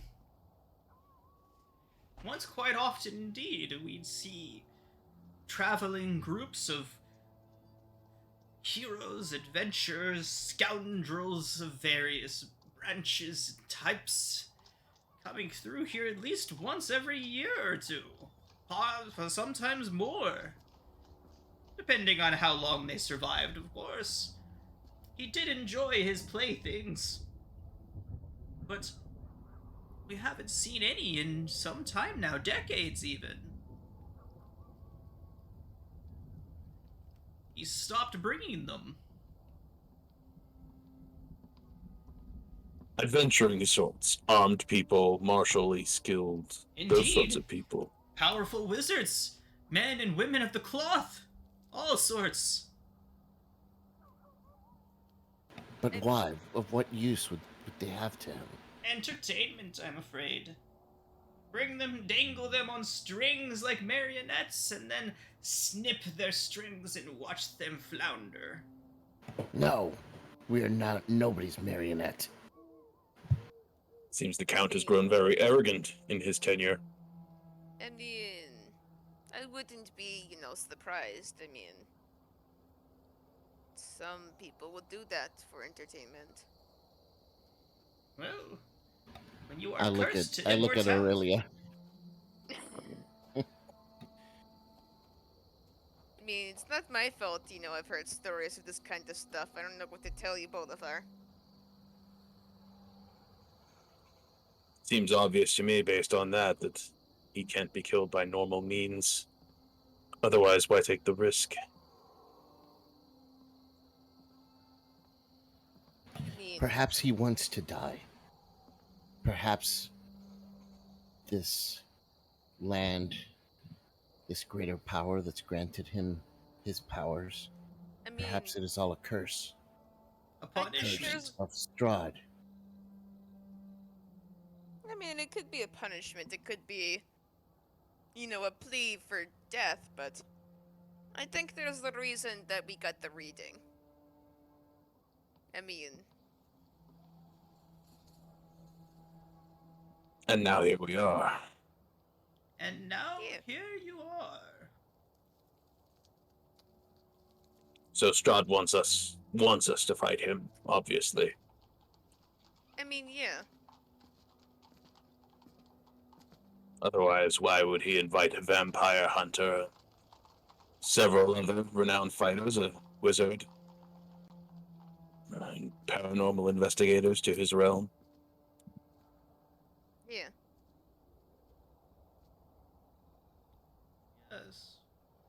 It always seems to be in service of bringing her to him. But. And as he says that, he looks down towards the pool. And you see an image of a young woman.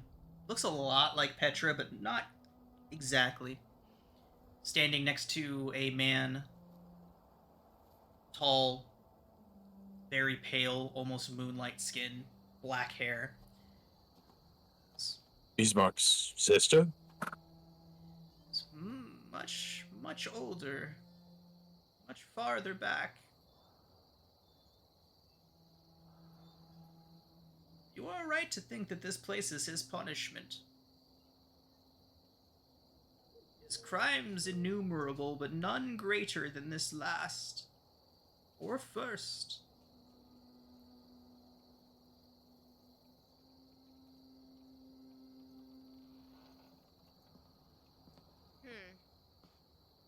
None greater than his last or first. Do you know what These the crime was? women.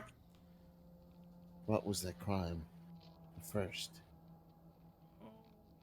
It's always murder, I'm afraid. Murder of one he claims to love. He killed Bismarck's sister. Many times, I'm afraid. Okay, so... But...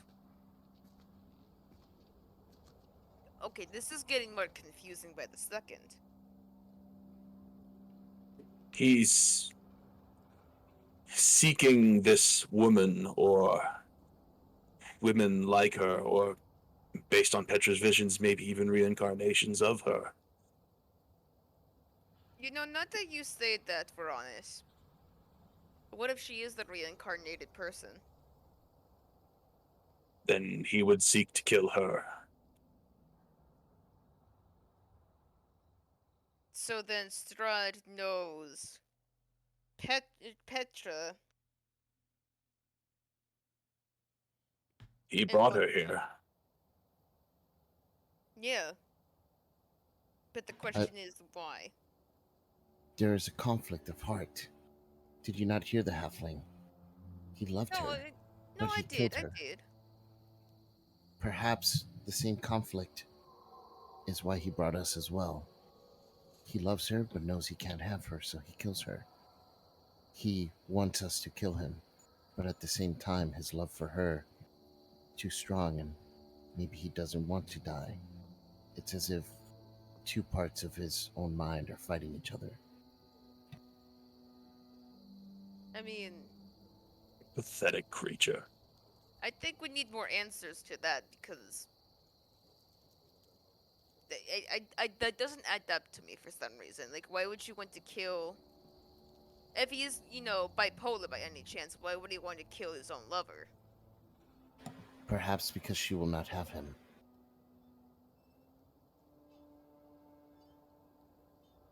Certainly I unlikely that As Petra will fall in love with Strahd. exactly as Varana said, foul creature. I Why think would she there's ever more love to him? it. I don't know.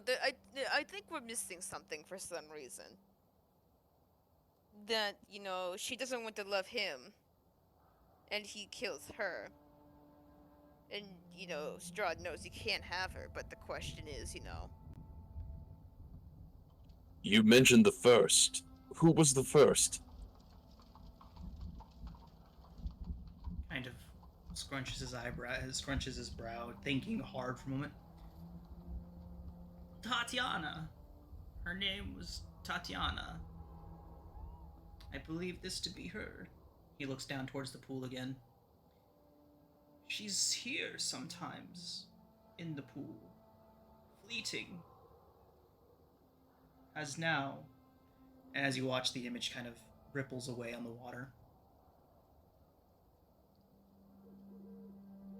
Human? Oh, yes. Oh, yes. She's been gone from the pool for some time now, though. Only just now returning in these past few days. Her soul finally has made its way back home, you see.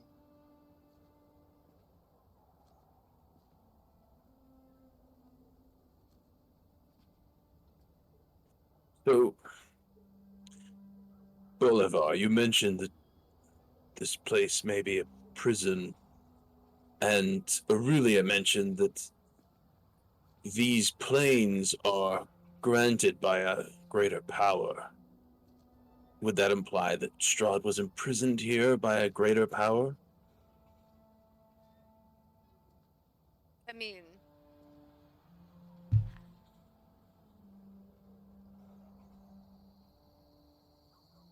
the thing is, he got his powers from a more powerful being. I would think. Well, that's just it. Is this plane meant to be power or curse, or some odd combination of the two? Perhaps the combination of the two. The duality seems to be a running theme here. A Yeah. struggle, a yin and a yang. The power is the curse, the love is the death.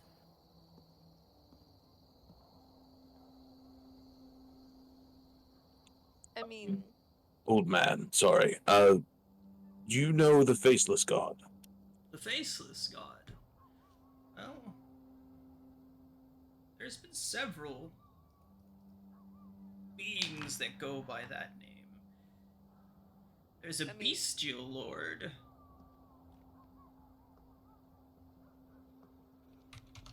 Although somebody mentioned something about the orange statue.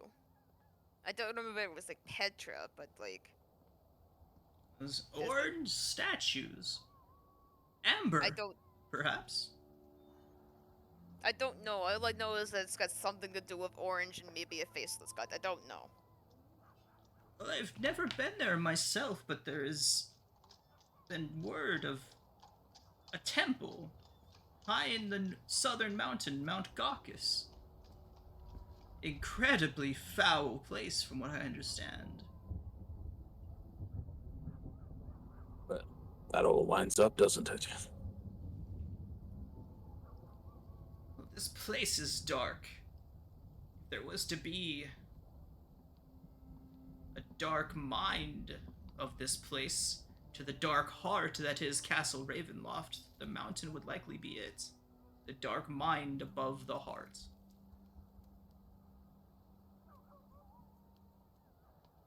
I mean, I guess that's where we go, right? The temple. Has Strahd, Yeah. sorry, has Strahd ever been seen near this place? Does he avoid it?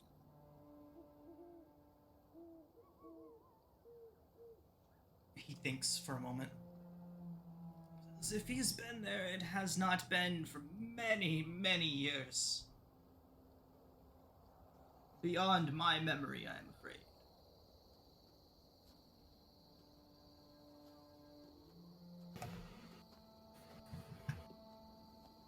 Well, Halfling, you have been extremely valuable. Well, I will be The here information you have as I provided. have been these many, many years.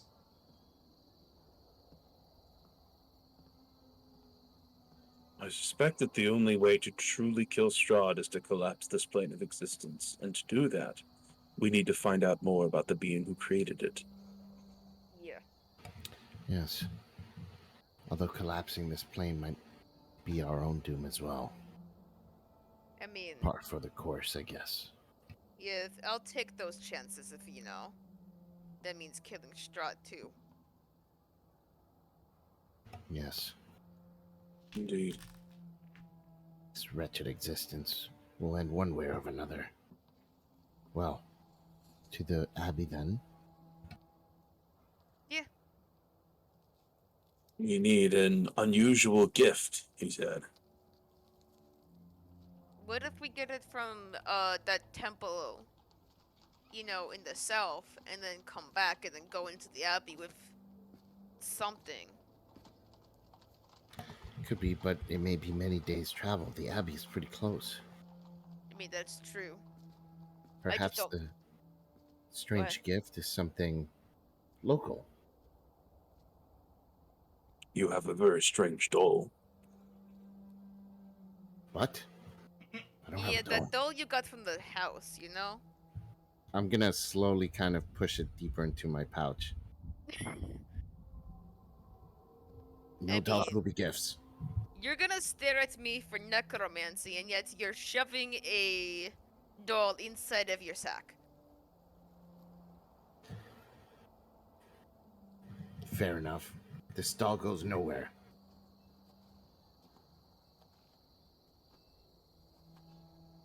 Well, there are Petra's drawings, I suppose. I mean, You all if do she's got still the have the one of Strahd. We probably shouldn't be going off and, you know, giving stuff that isn't ours in particular. I would We're not discuss that- it with her. yeah. Do we still have that picture of Strahd, though? No one ever said they gave it back. I guess I do, yeah.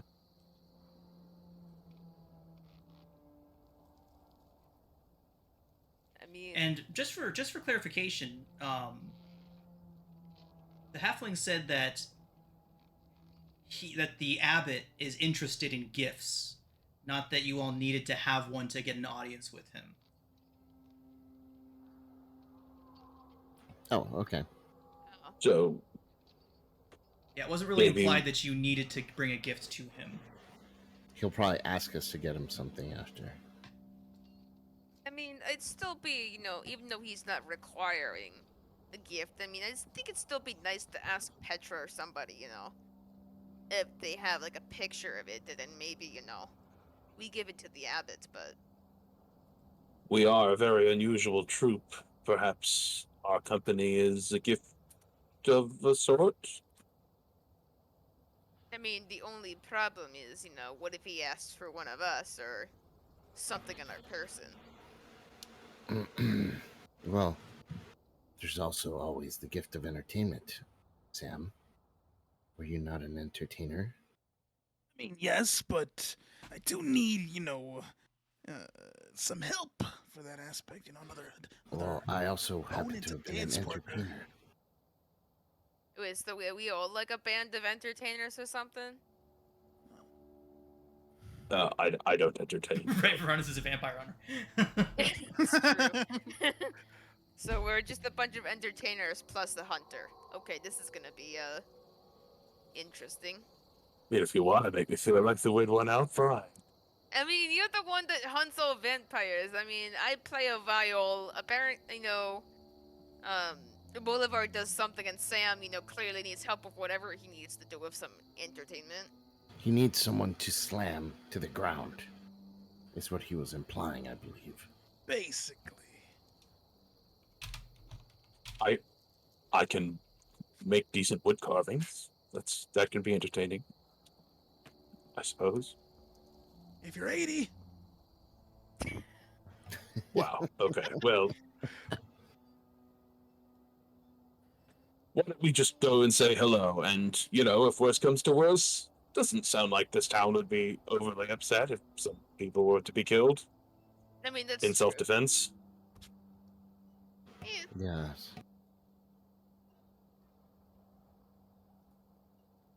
To the Abbey, then. Yeah. On my way there, I'm going to grab Carlotta out of the inn and have it follow me up. Okay. Okay. Yeah. When you go upstairs, you can hear as and Petra conversing with one another in their room. They are still there.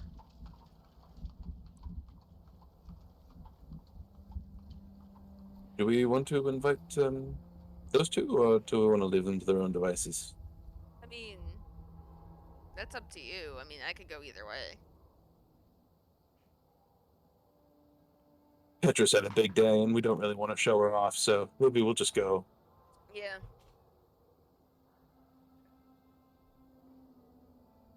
We'll just leave them. Yeah, Okay. we could just leave him.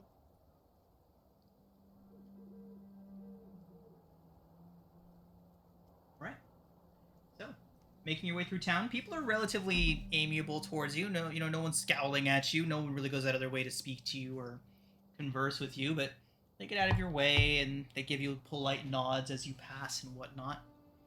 And eventually, you all do follow the road until you find a switchback that hugs the cliff.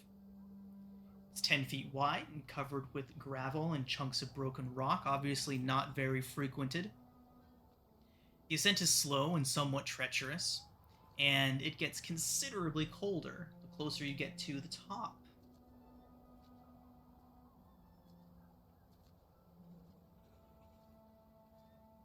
Well, A chill in the air. yeah, it's certainly a little chilly, but maybe inside is warmer. Yes. The Might have a split. hearth in there. Sorry. The splash art seemed to imply that the place is snowy. Is that the case? Yes, it is. Okay. It's very cold. Not so much so that it would be necessarily extreme cold and the detriments that come with that, but you get the idea that if it was much colder, you would certainly have to do something to fix that. But as of now, your current clothing is sufficient, if not uncomfortable.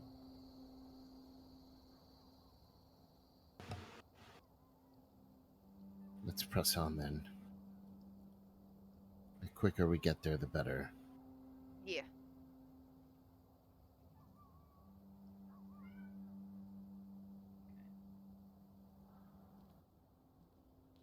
So, as you all travel up that switchback path. The road from the village climbs above the mist to a wide ledge on which the abbey is perched. It's a light dusting of snow covering the trees and the rocky earth. Up ahead,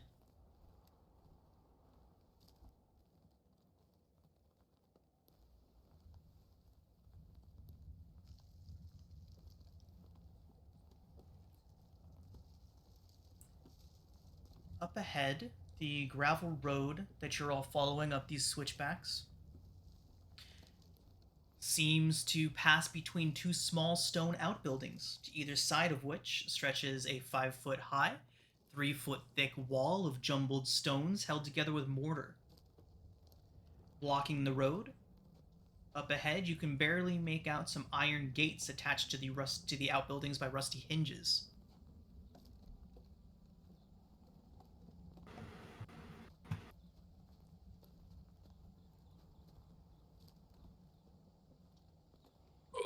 Yeah, you tend to be the least offensive. You want to make introductions?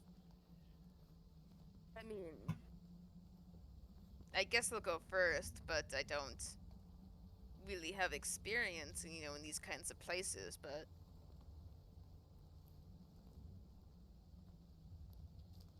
By the way, Bolivar, are you hurt? Do I what? Your health ring is orange. No, I'm not hurt. Yeah, my That's strange. API just seems to be malfunctioning. I'll fix it right now. That's weird.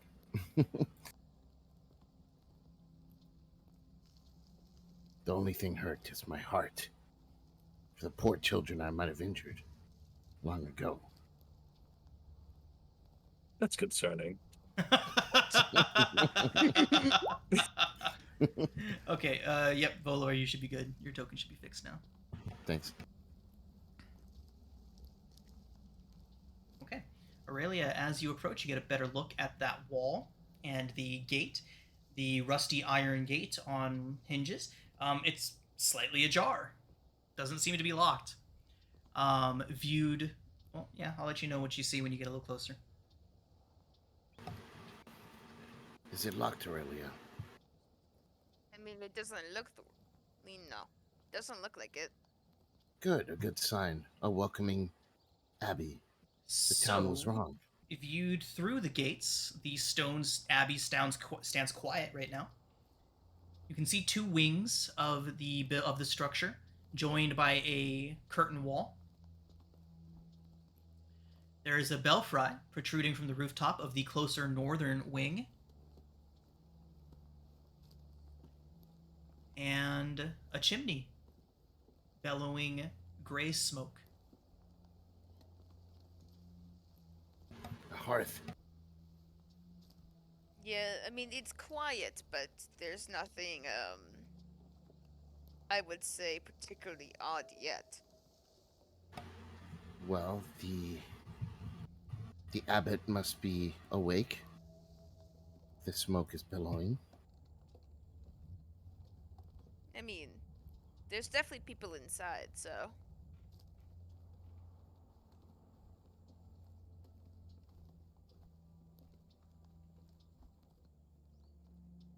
Let's go in before we freeze to So, death out Aurelia, here. the gate is right in front of you. It does appear to be slightly ajar. I mean, the only thing that's, weird is that the gate's slightly ajar. I don't know if you can do anything about it, but. We'll close it behind us. Yeah.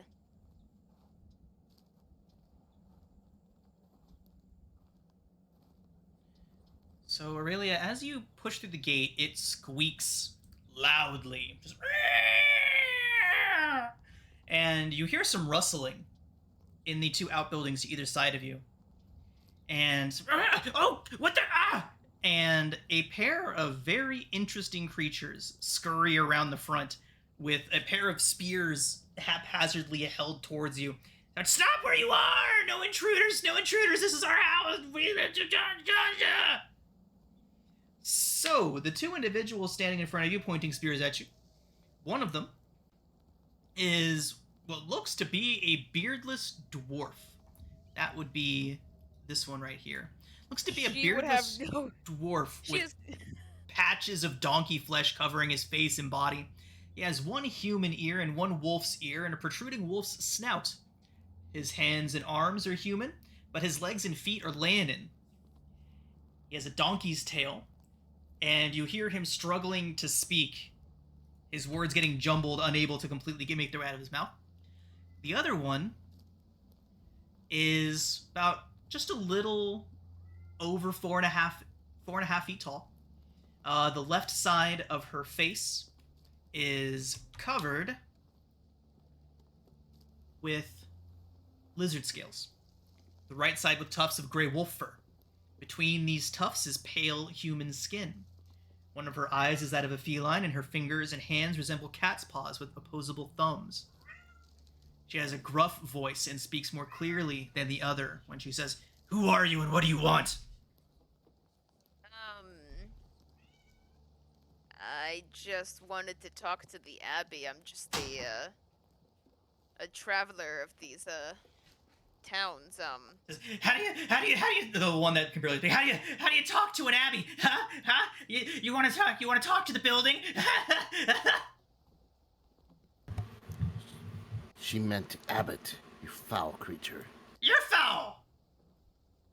I mean, What are you? Mix of an animal and a humanoid. And then I slowly move my eyes towards Sam. He tries to stand up straight. I'm a superior being. What have you done with the Abbot? What have I done with the abbot? And he looks over towards his friend, and he just falls onto his ass and starts rolling over on his back, laughing. His No. companion gives him a very disdainful look. She looks up towards you. We serve the abbot. We've done nothing with him. Like we could do anything to him if we wanted to. He's the only thing keeping us alive here. Now, answer my question. Who are you, and what do you want? Look, we are followers of the Morning Lord that travel. And We are just far want- travelers. Yes, and we are here to see if we can have a conversation with the abbot. But make a persuasion check. Wife act. Persuasion. I think I'm like a plus. No, I'm +5. Okay. So the scaly one, sober, says, Otto, get yourself up, you fool. They wish an audience with the abbot.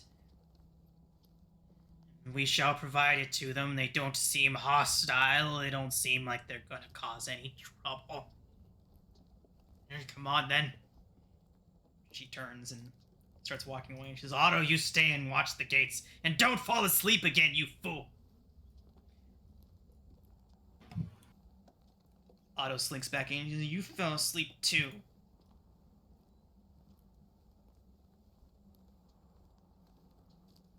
This way. I'm coming. I'm coming. I'm gonna have my crossbow out. Yeah, as we're moving, I'm gonna ask the hooded snake feline one. So, why does the Abbey need a guard? Precautions, you see. Not everyone here sees us as the superior specimens that we are. Some would see us killed. There's a lot of graves. Indeed. Who's Indeed. buried here? Many, many people. This place was once a functioning church. It's the graveyard that once was. Many, many years since it has been used as such, though. Wait, it's not a graveyard.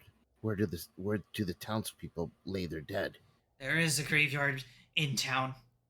They don't like us there much, but we must serve the master. We must We must bring him what he needs, and so we go. I'm gonna look at Varanus and say, "This abbot must be a very kind individual, actually, to have taken such foul creatures in. He does display, with his actions, that he is a man of mercy, Or opportunity. perhaps."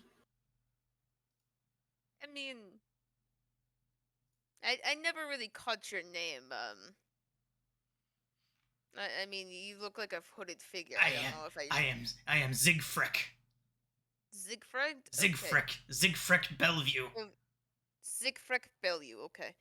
I mean, would they be willing to, I guess skeletons are probably not the one thing they would want being taken from the graveyard, but Not skeletons. Fresh. Master requires fresh. like fresh Wait, what? bodies? What did you just say? She turns towards you. Master requires fresh. Are you deaf? Fresh food. You have to cook fresh food every day for him. Yes. Oh, okay. Fresh food You for made us nervous for a second. fresh food for us. So as you all enter in, the scene is quite something, to be honest. So as you all head into here, there's thick fog that fills up the courtyard, almost as if it's eager to escape from the place. It seems to be swirling about caught up in odd gusts of wind. The courtyard is surrounded by that 15-foot high curtain wall, on which stand several of these hooded creatures that seem to be around the same size and build as your guide, hunched over, weird puffs of fur, tails sticking out from some of them. Their backs are to you as they look out over the town, or at least it seems so at first. As your eyes focus on them, you can see that these guards up on the walls are merely scarecrows made to look like more of these creatures. There's wooden doors to the north and east. Wooden doors to the north and east. In the center of the courtyard is a stone well fitted with an iron winch, to which a rope and bucket are attached. Along the perimeter, tucked under the overhanging wall, are several stone sheds with padlocked wooden doors, as well as 3 shallow alcoves that contain wooden troughs. There's 2 wooden posts pounded into the rocky earth with iron rings bolted to them, and chained to one of them, up to the north, is a short humanoid with bat-like wings and spider mandibles. The quiet of the place is suddenly shattered by horrible screams coming from all of the sheds around you. Zigfrick shouts, "Quiet, you fools! You're going to disturb our guests!" The cacophony doesn't stop. Is this how you treat your own? As well, the ones that can't be trusted, yes, unfortunately, they must be restrained. Some of them are not as civilized as myself and those other esteemed of our family. But they are still family, so they must be fed and kept safe. I mean, we all have those members of the family we don't, that aren't as civilized. I don't know what I'm getting at, but I get your point.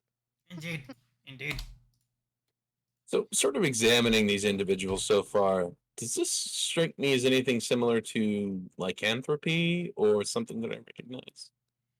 Go ahead and make an Arcana check.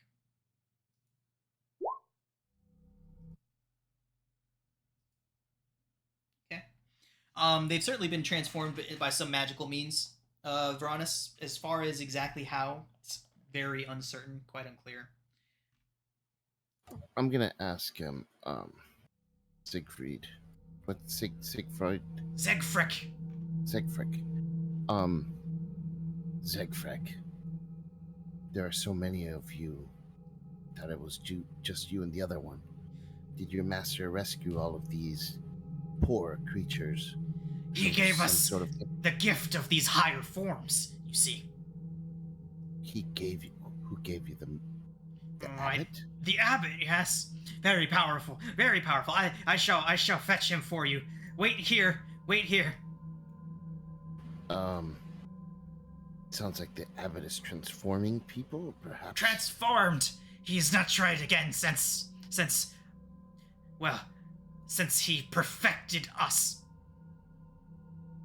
I'll say under my breath to Bolivar, a mad, powerful wizard. Perhaps. Although I don't know how much of a wizard an abbot could be. She's shouting over Perhaps her he's- shoulder as she goes, wait here, I will return with the abbot. Perhaps this abbot studied arcane methods secretly and was running wild experiments. You might be right. This might be one of the things we were looking for. The I mean, broken you one. do realize there's probably priests that also, perform magic, right? This doesn't seem like divine magic. I could be wrong, but A twisted form of it, but I agree with Varanus. This seems more like transmutation. I mean, I can't tell if they were born with it or if it was some twisted magic, but The creature was clear they were not born with it. They were transformed. I mean- Since we're hearing all these, like, sorry to interrupt, but You're since we're hearing like these, like, how they say, the uncivilized ones, Uh-huh. are they animal sounds or are they? They sound like a mixture of animal sounds and humanoid sounds. Like one moment you'll be hearing what sounds like a baboon shrieking, and the next you'll hear something like a garbled humanoid voice screaming to be let loose. Okay, so even with like what's it called? Speech of the Woods. It's just a lot of like, let me go kind of thing. Yeah, absolute gibberish. So yeah, Sam is. You guys just see Sam like looking around, very overwhelmed.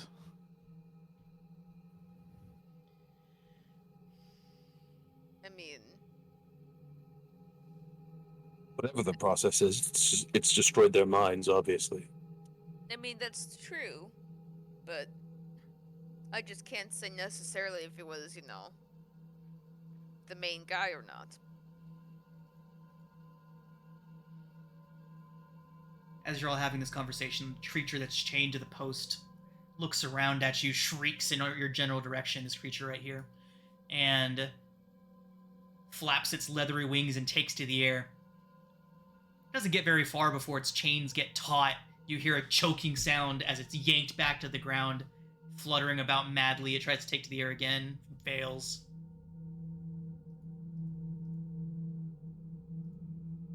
The abbot is a priest of Lythander, and Strahd is a powerful vampire wizard. Perhaps Strahd cursed the abbot. Or he cursed the people. I mean, it's very Perhaps this is... yeah. Sorry. No, go ahead. Perhaps this is his cruel joke. Yeah, maybe it's a cruel joke that, Strahd made. Maybe. Or perhaps the feeling of uselessness drove him mad, and he sought other means to try and gain leverage on Strahd. Yeah. Lost his way in the process. I mean, being punished, for however many years would do that to you.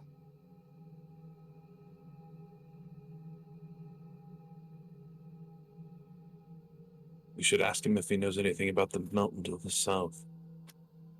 Yeah. Yes, the amber statue. Aurelia.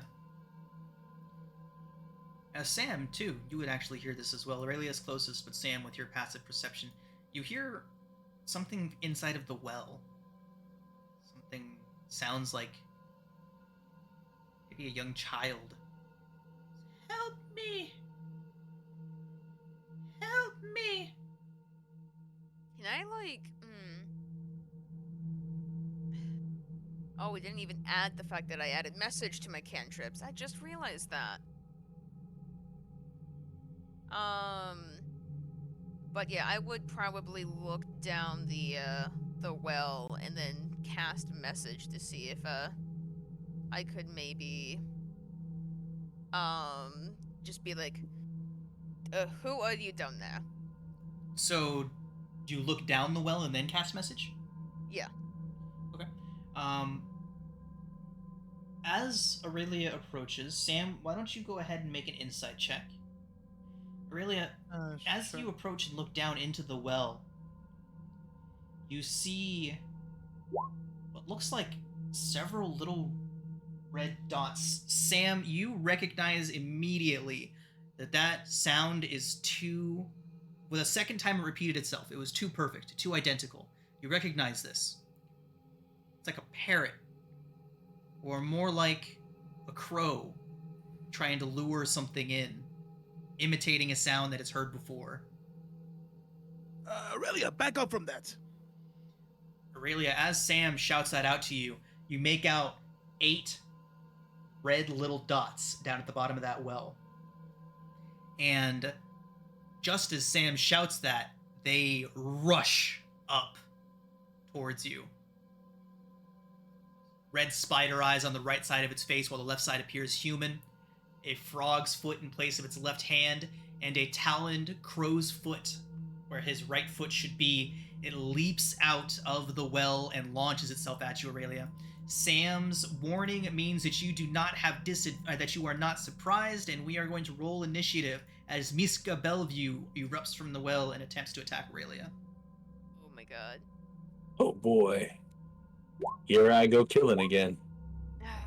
I didn't want to do that. Okay. I didn't want to interrupt with it earlier, but could you fix my steel defender again? Oh, is it tiny again? Nice. There you go. Yeah. Do you want my familiar to just go after me on my turn or roll its own initiative? You can decide. Okay, I think it's easier if it just goes after me. I agree. Okay.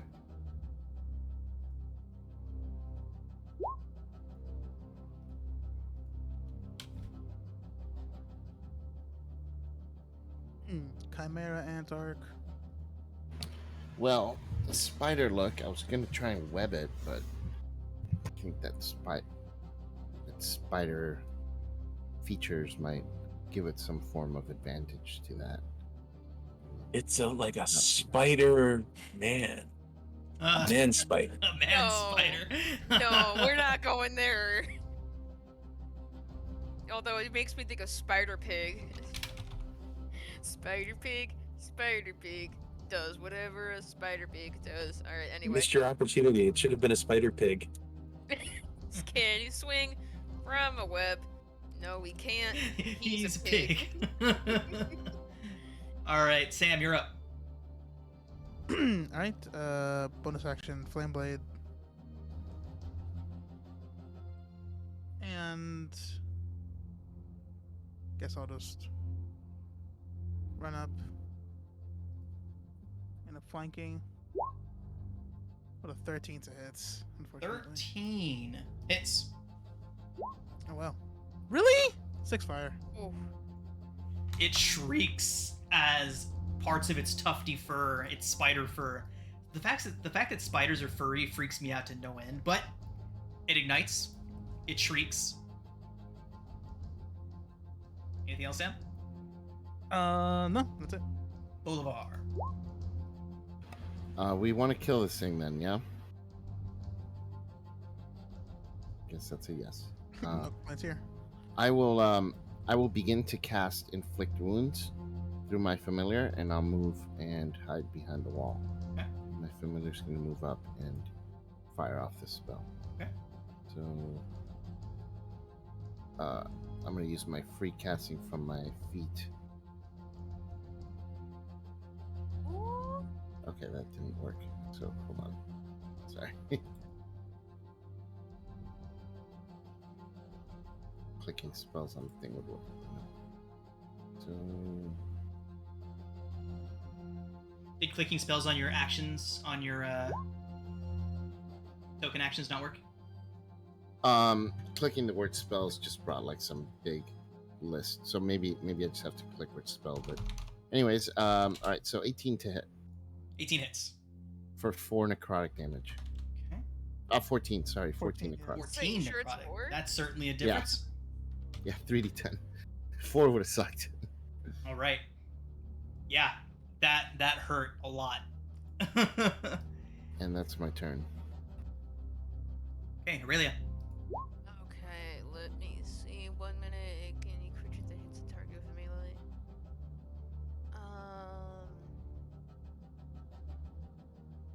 I'm actually gonna save that bardic inspiration for another fight, but yeah, I'm gonna stab it with my rapier and see how that works. Okay. 17. Stabbing it is certainly effective. 7 Alright. piercing, okay. And I am gonna give bardic inspiration to Veronis, and I'm gonna end my turn. Okay. It is going to begin swinging around wildly. It's going to latch its mandibles onto Aurelia for 19 to hit. It's For 5 piercing. Okay. It's then going to swing around that one clawed, hooked hand at Sam. Oh, it's got a hooked hand too. It's like a crab claw. oh. My brother. All right, Sam, that is only a 10 to hit. That'll miss. Okay. Veronis. Thus inspired, I'm going to level my crossbow and take my first sharpshooter shot right through its head. Nice. Sharpshooter shot, hell yeah.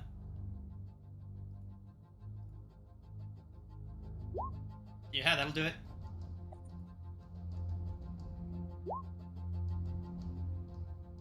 Right. Veronis, it punctures one of those spider-like eyes. It stands there, stark still for a few moments before falling off to the side of the well, collapsing at the ground at your feet. And just as it drops, you hear the voice of Zegfrick. Ah, Mishka! Always causing trouble. I'll take care of that. Come on, the rabbit's ready to see you now. This way. Yeah, That she was tried not to the- kill. She tried to kill us all. Oh, I'm sure she did. She does that. I mean, she scratched my, head, but I'm fine. Oh, sorry about that. I'm sure you'll be okay. Yeah, no, it was just a scratch. Yeah. I mean, I guess. Just but a scratch. That wasn't the expected reaction. Just dragging the body behind her. He seemed pretty casual about it, trying to kill us. No, it happens all the time. No big deal. She mean, that's the flings least the of our body onto worries. the floor in front of her, and she says, "Abbott, can you do the thing for Mishka, please?" So, what you all see when you enter into this room? Gentle-sounding music trickling down from above, played on a single-stringed instrument by some unseen master of the craft. This ground floor that you find yourselves in is one large 50-foot square room with arched, leaded glass windows that you can see out from, but you certainly couldn't see into when you arrived. There's a cauldron sitting on an iron rack above a fire in the hearth, while above the fireplace mantle hangs a golden disc engraved with the symbol of the sun. Those of you proficient in religion would recognize it as the symbol of Lathander. In one corner, a wooden staircase climbs to the upper level, while in another corner, a stone staircase descends into darkness. Several chairs surround a wooden table that stretches nearly the length of the room. There is wooden dishware and gold candelabras neatly arranged on the table, standing behind which is a young woman with alabaster skin, dressed in a torn and soiled red gown. Her auburn hair is neatly bundled, so as not to touch her soft shoulders. She seems lost in her own thoughts, kind of drifting about, staring in the space between you all. Seated next to her is a handsome young man in brown monk's robes. Gently takes the woman by her hand. It's a painted wooden holy symbol that depicts the sun again hanging from a chain around his neck. He stands and moves with the grace of a saint. So, oh, Mishka, Mishka, Mishka. When will you learn, dear? He gestures towards her, and you all see soft golden light forming up around Mishka, around her wounds. The arrow still embedded in her eye pushes itself out and clatters down to the floor, the wounds healing themselves. She sits up, looks around towards all of you. The young man looks towards your guide. Please return Mishka to her well and see that she is properly secured this time, please. I would hate to see her hurt again. Your guide nods furiously and drags her away. Mishka's still snapping and trying to bite at you all as she's being dragged away. The individual in front of you sits back down. Welcome. Welcome, all of you. I am the Abbot. And we're going to go ahead and call it a session here, guys. Damn. Some abbot.